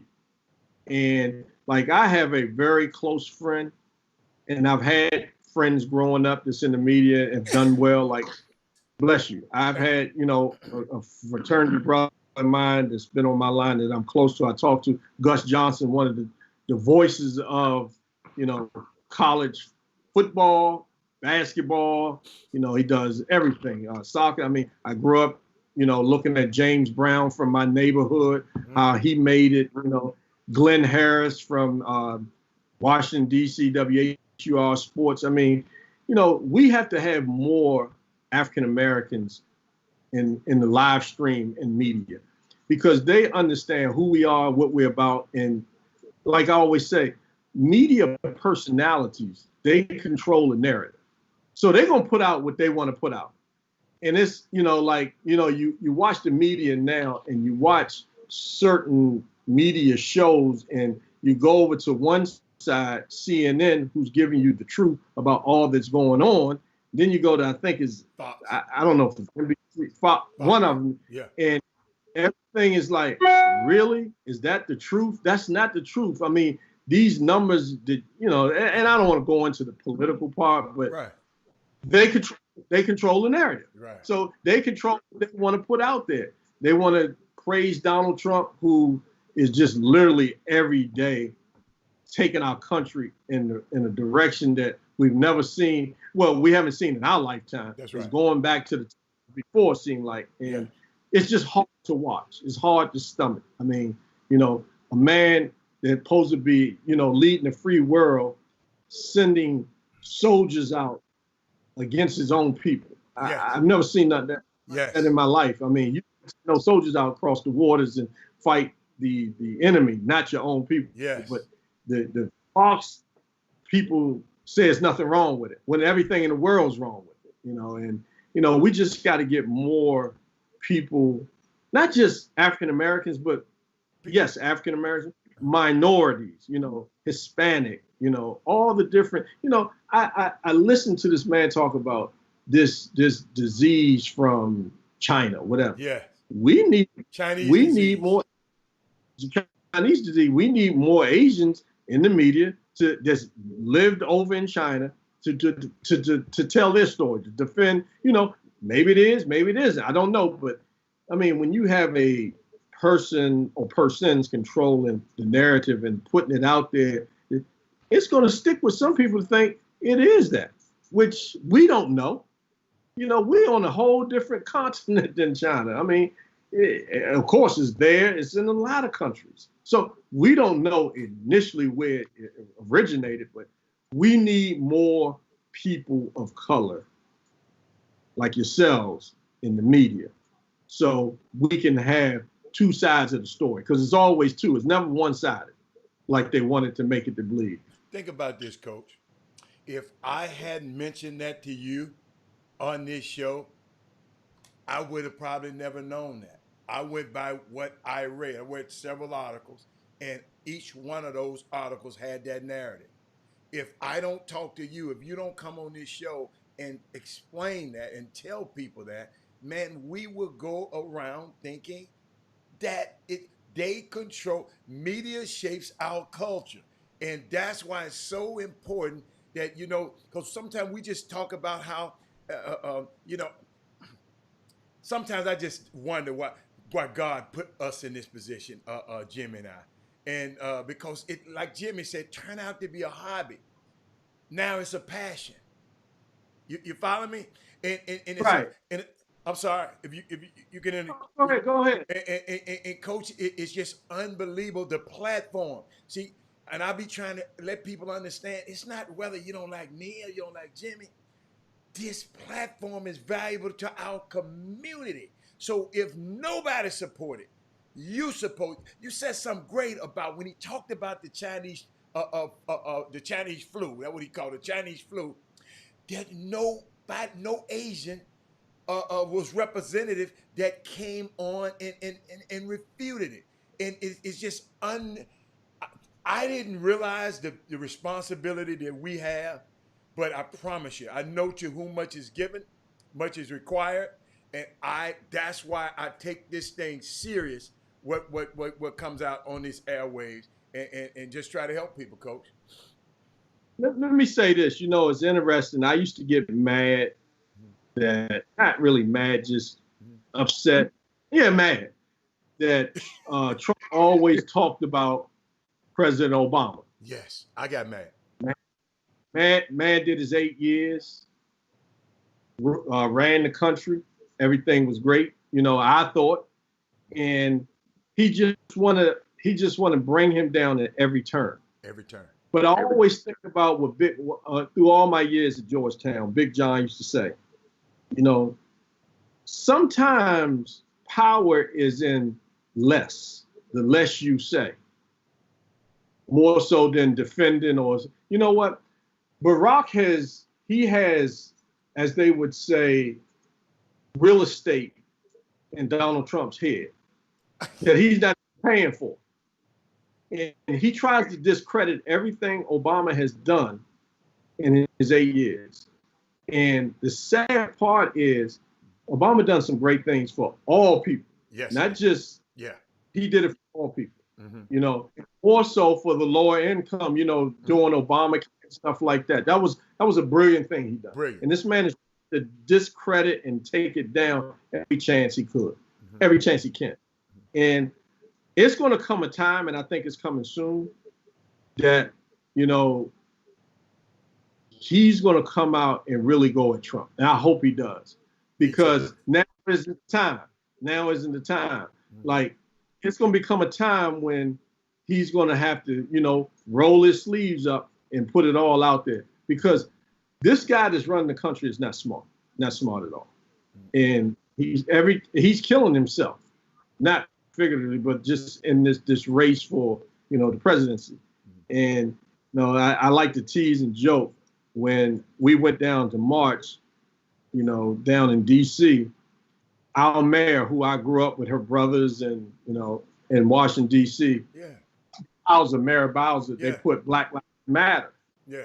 You know. On 16th Street. And I always say, Trump messing with the wrong sister. Sister girl is time enough for him, because she grew up in Michigan Park in Washington, D.C. She one of us. She ain't gonna back down from him. You know, he better pick and choose his battles, because she ain't gonna back down. But, you know, like I always say, man, we gotta stay together. We gotta stay positive. We just can't let this man kill our spirits. We can't let the media kill our spirits. We, the people, gotta be together. And it ain't gonna happen overnight. We just gotta keep fighting, because, you know, a lot of times people are showing who they really are over time. He's shown who he really is. And, you know, now it's time for us to go to work. You know, like, we just lost a great soldier, one of the best. I mean, he paved the way. He did a lot of this for us. And, you know, like he probably saying, you know, his time is done.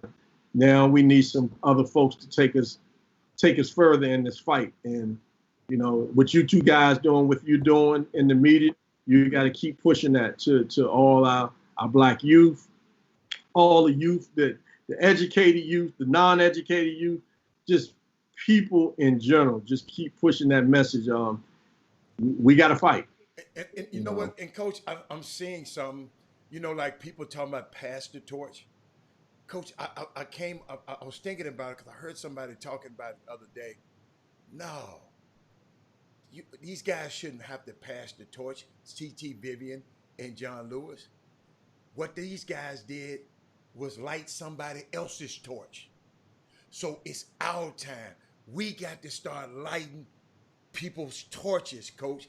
Not pass the torch, but light the torch. My torch shouldn't go out just because I'm lighting yours. So, and that's one of the key factors that I think that all of us need to do.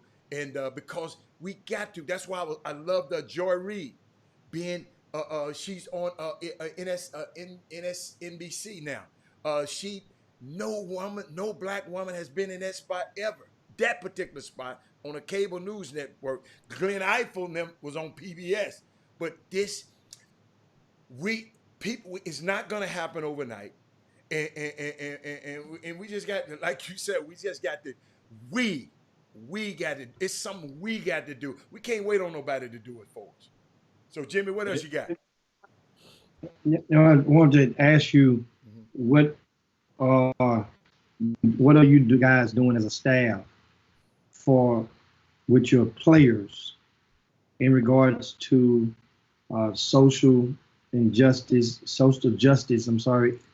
awareness, voter registration? Or have you implemented or activated any of those type of things into your program? Well, the first thing was when it all first jumped off, we did a Zoom call with all our whole team. And like I told them, I encourage you to go and be a part of this, go down to protest. I'm gonna do it, you know. And I did it. And the thing we were saying is do it, but don't do any crazy stuff. No looting, no fighting, you know. I said, if you, and I actually said this, if you get arrested for protesting, peaceful protesting, I can understand that. I can deal with that. But if you're down there looting and, you know, doing stupid stuff, I will basically get rid of you. And we've encouraged our guys. Now, when they come back, we're going to push forward in this voting process and make sure we can do the absentee thing with all, I hope with all our student athletes, not just the men's basketball, all our student athletes, because, you know, we can't just corner one segment and then the others be left out. We got to get together with our whole, you know, student athletes and basically our whole student body to make sure we all get together on that day and vote. It's very, very important. Like I had a discussion the other night with someone about this whole process. They were trying to tell me, oh, Trump and them going to cheat. They're going to do this. No. Get that out your mind.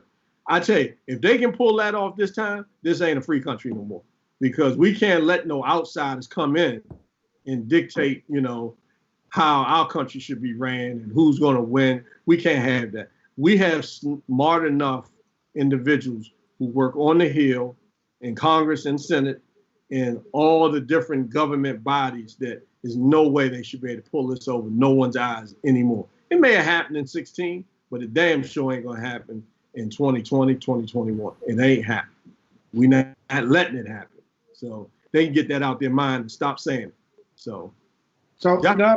I have a question on the voting thing in particular, because I'm trying to pull back a little bit, and that is, if most of your players are registered to vote in the cities from which they came from, then how will you be able to effectively take them to the polls on voting day? Wouldn't you have to be absentee ballots? Okay, that's what I want to make sure. A lot of people are on that page, because a lot of people just think, you know, it's like coach speak. They say, "Oh, we're going to take them to the polls and vote." No, you can't. It's a process, and a lot of people, most coaches, I would hope, are educated how to do it. And if not, it's not a hard process. All you got to do is look it up or call your state, you know, the state that you're in, and inquire about absentee voting. You know, it's something that has to be done. That will be done all over this country, I'm hoping. And I'm hoping as well, and that's why I brought that question up, to make awareness, because I'm aware, and a lot of coaches, and my suggestion, just on my 29-cent end, would be one of those staffers that, you know, the secondary support staff in your program. One of those guys can be part of their duties, can incorporate getting every, you know, because the young men, if you leave it up to your players, it's probably not going to get done.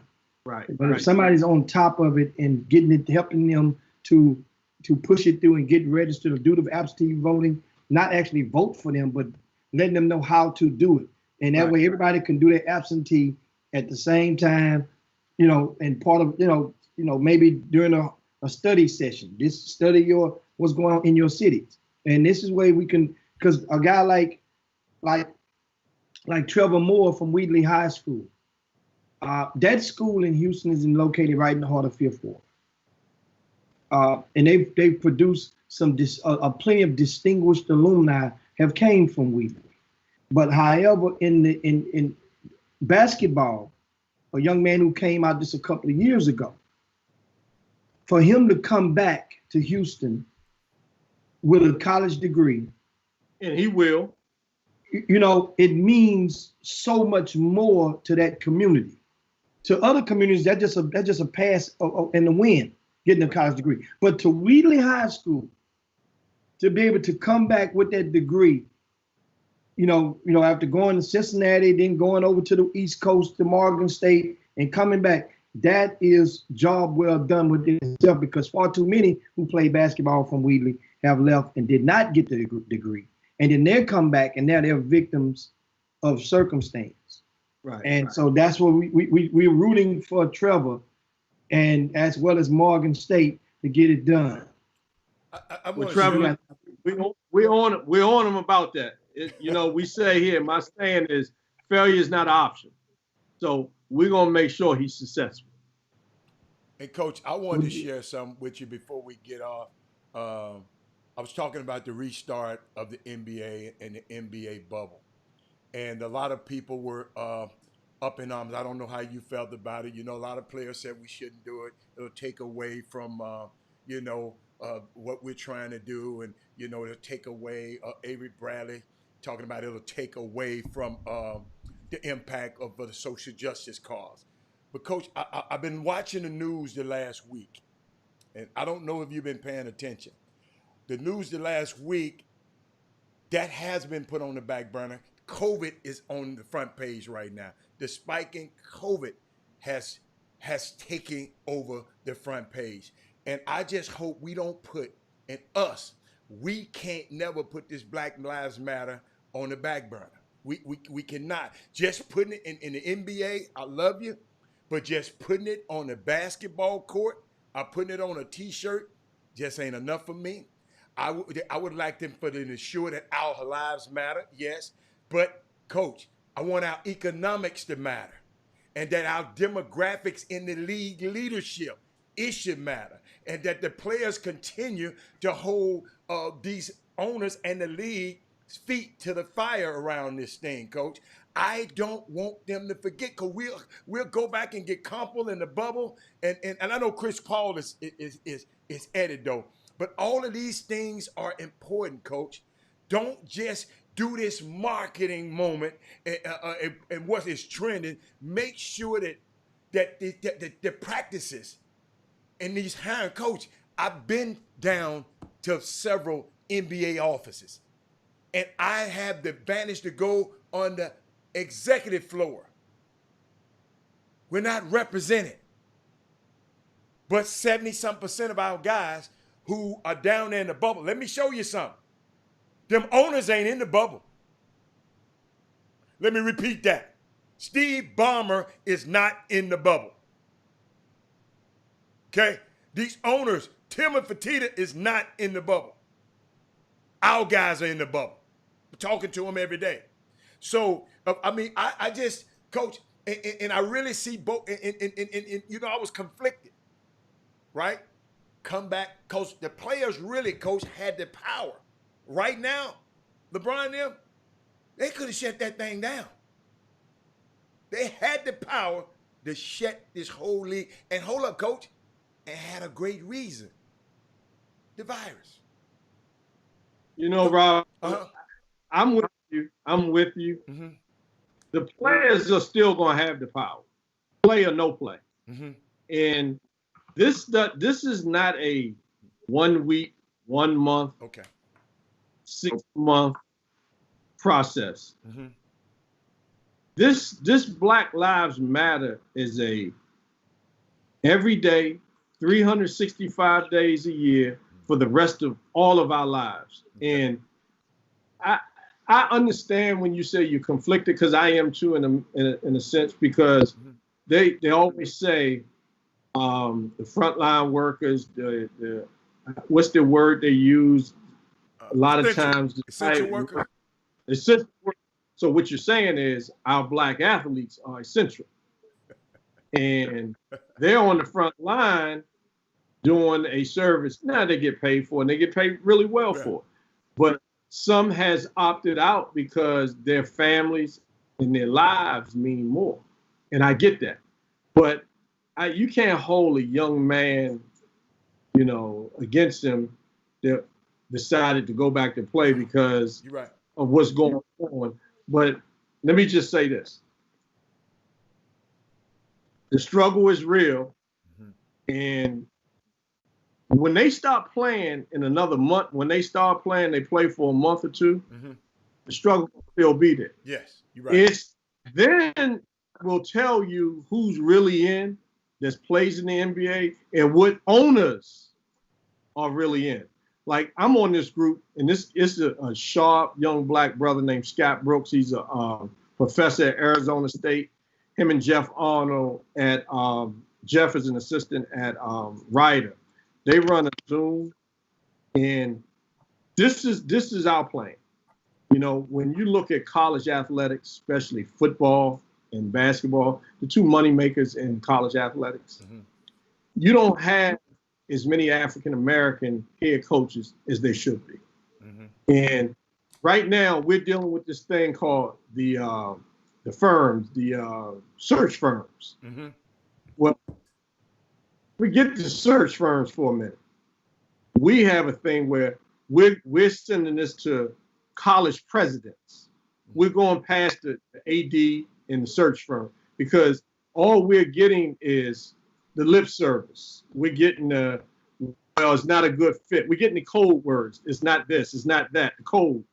But when you get a kid that's hired at Green Bay that doesn't have any Division I head coaching on his resume, and he's the head coach getting hired at University of Wisconsin Green Bay, when you got guys out there like Carl Hobbs, you know, Bruiser Flint, you know, Todd Bozeman, those guys who have resumes in Division I who won, and then you go hire someone that has been in Division II. Oh, by the way, you hire him because his father's Bo Ryan, you know.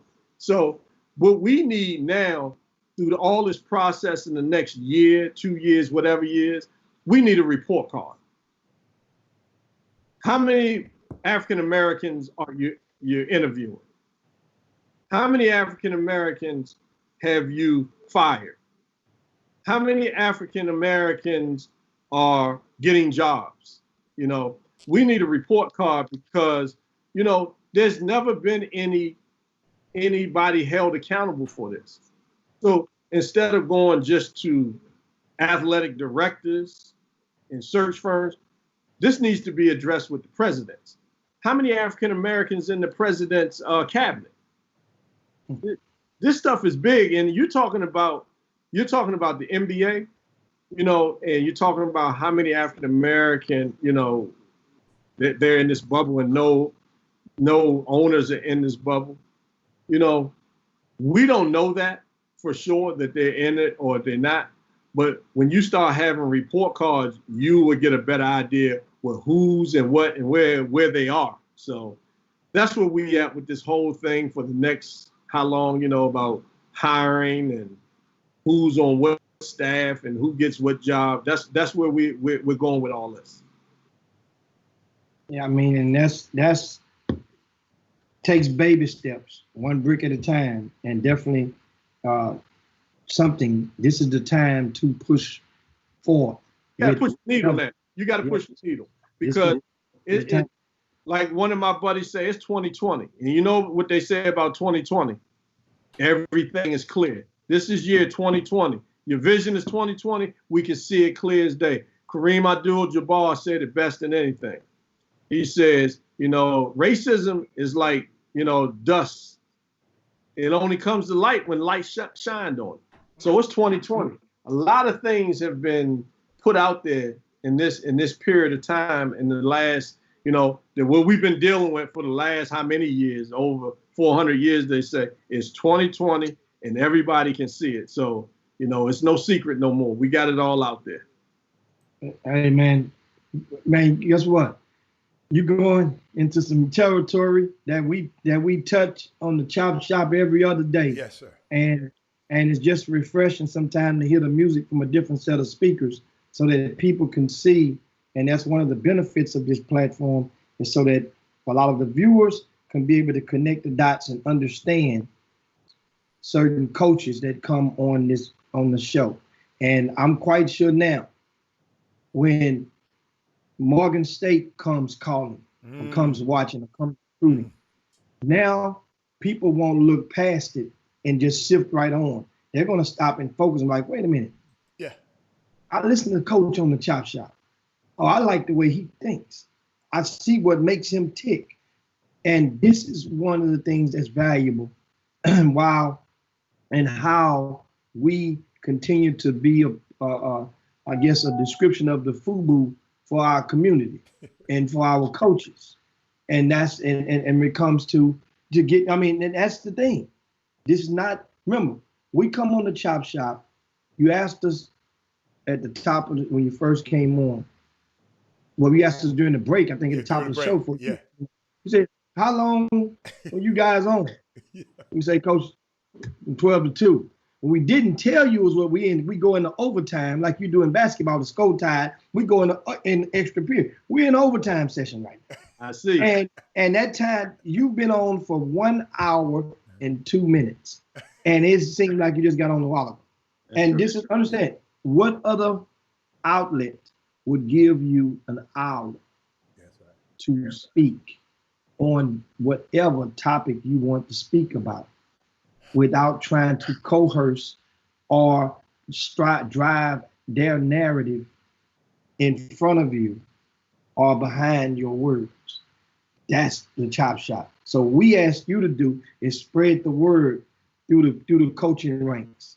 Let coaches know, because what happens is you're coming to, you know, and this is the objective is not to be a recruiting tool, but one of the benefits yields you the opportunity to it indirectly serves as a recruiting tool. You're recruiting people. You're recruiting not necessarily players. You're recruiting families. You're recruiting understanding. And that's what this thing does. So once again, spread the word. Let guys know, because if they coming to recruit the area, if they thinking about coming to recruit the state, then how can we co-sign you if you ain't willing to co-sign the Chop Shop? That's a good point. I'm with so you. Let it be known. Good point. Out there. I ain't never How the hell you want me to co-sign a family? And then at that time, it's too late. I don't want you on the Chop Shop right now. We get you on 2 months from now, after signing period over with. You're not going to use me just as a play to try to get the kid. No. We ain't going to play that game. And I didn't come on here to recruit. I know you did. I know you did. No, I just came because y'all are good people and y'all got the right message. You're trying to get out there. And let me just say this, you know, you'll open up, like I always say, the narrative. You'll open up the avenues for us. When I say us, Black men and women, and y'all keep doing what you're doing, you know, keep doing it well like you're doing it, and you never know, this thing may go nationwide, you know, and it is, but you're gonna pick up weight worldwide. There you go. There you go. There you go. The global majority. That's right. Yeah, and lastly, one of the questions, Frank, is that Coach, ask Coach, how do you feel about your facilities at Morgan State? I mean, they're on par with, for the most part, with most lower to mid-major facilities. Okay. They're in the process now. They just got a new facility, a new area that we're getting ready to build a new facility. So they have been progressive about, you know, doing things here on Morgan's campus. They just built a new administration building. They have a new library built, a new student center built. They're building a new dorm behind me, and next fall, and they're getting ready to build a new shopping center area next fall. Wow. And the new basketball facility come right after that. I mean, our facilities are fine. You know, they're not god awful. They're not great, but they're good enough for us to do what we got to do. As the old man used to always say, if buildings made you win championships, there'd be a lot more champions out there. It's people who help you win national championships and league championships. So we're doing good with what we have. And another quick question. I mean, you're dropping the mic with that. Another quick question from my YouTube viewers. How do you deal with players with foreseen injuries / health concerns that tough decisions have to be made that may result into ending their playing career? How do you help those athletes? So basically asking, how do you help those young men who may come in there and get career-ending injuries? Have you ever had to deal with a situation where do you still give that man an opportunity to get his degree? Oh yeah, absolutely. You know, this is the thing. You don't take a kid's scholarship because of athletic related injuries. Okay. You know, hey, when you sign a kid, you sign them to room, books, and board, and that's for academic and athletics. So it's 2 phases. As long as the kid is in good academic standing and doing what you ask him, if a kid has a career-ending injury, we're gonna honor his scholarship still, because you don't just sign up for basketball. And I know when they're young, that's what they think it is, but it's twofold. You are a student athlete, not just an athlete, a student athlete. So yes, we will. It's our duty, you know, to make sure a young man or woman fulfill his and her dreams with getting a degree. You know, I was the first time. You know, you come out of these household that had, you know, first time college graduates. You know, and I was one. So I know how important that is for a lot of, you know, families nowadays. So. Got another one for you, Coach, before we get out of here. Lakeisha Willis Johnson, she said, please ask if a player asks why they should consider an HBCU for sports, what would be your answer? For sports? Yeah. This is for everybody. This is for everybody. Okay. Whatever sport you play, and I'm gonna use basketball. Okay. The basketball is still orange at HBCU. Okay. The court is 94. It's the same as anywhere you go. You're gonna get a education, and it's no different. I'm a product of HBCU. I went to Grambling. I finished at Bowie State, and I will say it's taken me all over the world. I've been all over the country, everywhere. I mean, I've been to Australia. I've been to you name it. And it's not where you're educated at, it's what you do when you get that education. So HBCU can take you just as far as I've been, and not just me, I've seen kids at HBCUs been more successful than guys that went to Ivy League. That's right. Me too. So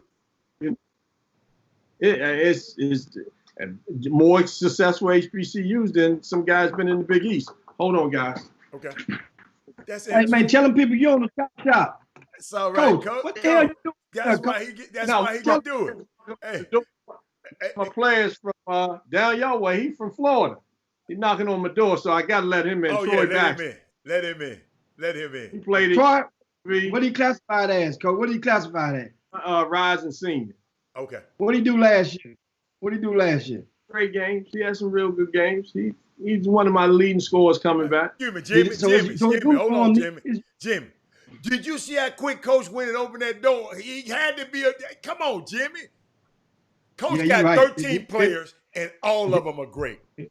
Now, hey, if that was a walk-on, his ass would have still been knocking. If a walk-on would have still been knocking. I got you, Coach. You're right. You No, Coach. I can't let you get off this. Coach, you got to talk about your assistant coaches, Coach. Especially one of them who's primary. That's my yeah. Gretchen Lacusa and Kevin Jones. I got a great staff. Okay. Great staff. Okay. You know, I'm blessed to have them. They won't be here long because, you know, just the thing, I'm always in belief. You know, guys got to keep progressing to get to where they want to go. I'm not holding nobody back. I'm just here to facilitate and help them get to their dreams. You know, I had some good bosses. You know, one of the best I ever worked with was Carl Hobbs. You know, he good people. Oh, unbelievable! And he knew Coach? Where? George Washington. Okay. And you know, and I worked for a guy named Will Jones who, you know, could have been selfish, and I didn't have a desire to go to the highest level. He pushed me out, and you know, those guys that I have, at some point, I'm gonna have to push them out of the nest. You know, go out. You know, if you want to be a head coach, you know, you can't just sit and get stale at a place. You know, and I think they're all good. I really do. And I know y'all have a lot of history with Coach Merritt. He's really good. You know, he's a little different, but he's good. Oh, you know. Yes. I mean, hey, Coach, I got to ask this one, Jimmy. Coach, have anybody ever told you that you and T. Harvey kind of talk alike, got the same mannerisms? Have anybody ever said that to you, Coach? Never. And I know him very well. Boy, and we y'all, I'm serious. He is a little lower, but I mean, y'all got the same. I mean, it's remarkable resemblance. He's Benton Harbor, Michigan. I'm Washington D.C. So we have some similarities. Yeah. He's one. I'm telling you. What were you about to say, Jimmy? I'm sorry. Yeah, I got. Well, I got to go and just got a text message. I got to go and land the plane. Okay. And we could talk and chop it up all day. One of the houses down the street is the thing came on is on fire. So the fire engine is in front of the house down the street. So what is you got to go down there to be nosy? Are you the neighborhood watch? No, you got to. It's 2 houses down. You got to go. You're supposed to go and walk out there to show your respect, Heather. If the fire truck in front of the folk house and the thing come on my Ring app, it says right down the street, 2 houses down. You got to go down there. That's showing your hell. You got to go down there. All right, let's get out of here. It's just that's how it works. So, but Coach, I definitely, man, we appreciate you for chopping it up with us. But I mean, we can go all day. We definitely get you back. It was well worth it. And one thing about it, we are fans of Morgan State. Yes, sir. Guess what? The Bears, right? And the Bears. Hopefully, the Bears. Mm-hmm. Hopefully, you guys be able to get, Brian Merritt to get that schedule right for 2021. You get your game down in H-Town or in Texas. So, you can come down here and, I don't know if many schools will play you guys now based on what you have on that roster. But those just names, you got to put it together. They're players. Those just names on the roster. Now we got to put it together. Okay. Yeah, but yeah, hey man, we appreciate it so much, man. Thanks so much. And it is time, guys, for me to slide on down. Dino's back and yabba dabba do this thing on this Tuesday. We thanks so much to you guys for tuning in and chopping up with us during this overtime session. Ronnie Flores provided some good nuggets and a different, rather intriguing insight and perception of the scholastic and non-scholastic seasons, especially coming from the West Coast in California. Coach, once again, thanks so much, man. Much congrats to you. We'll see you guys soon. But on behalf of Robert Haller, this is Jim Hicks. We up out of here, guys. See you in 2025. All right, Coach. See you later. All right. Jim Hicks. Rob Hatter. You are now tuned in to the Chop Shop. I'm Retro. Let's get it. We in the Chop Shop. We live in the Chop Shop. We talking sports talk. We live in the Chop Shop. We in the Chop Shop. I'm talking sports talk. So turn your dials up. It's live in the Chop Shop. We in the Chop Shop. We live in the Chop Shop. We talking sports talk. We live in the Chop Shop.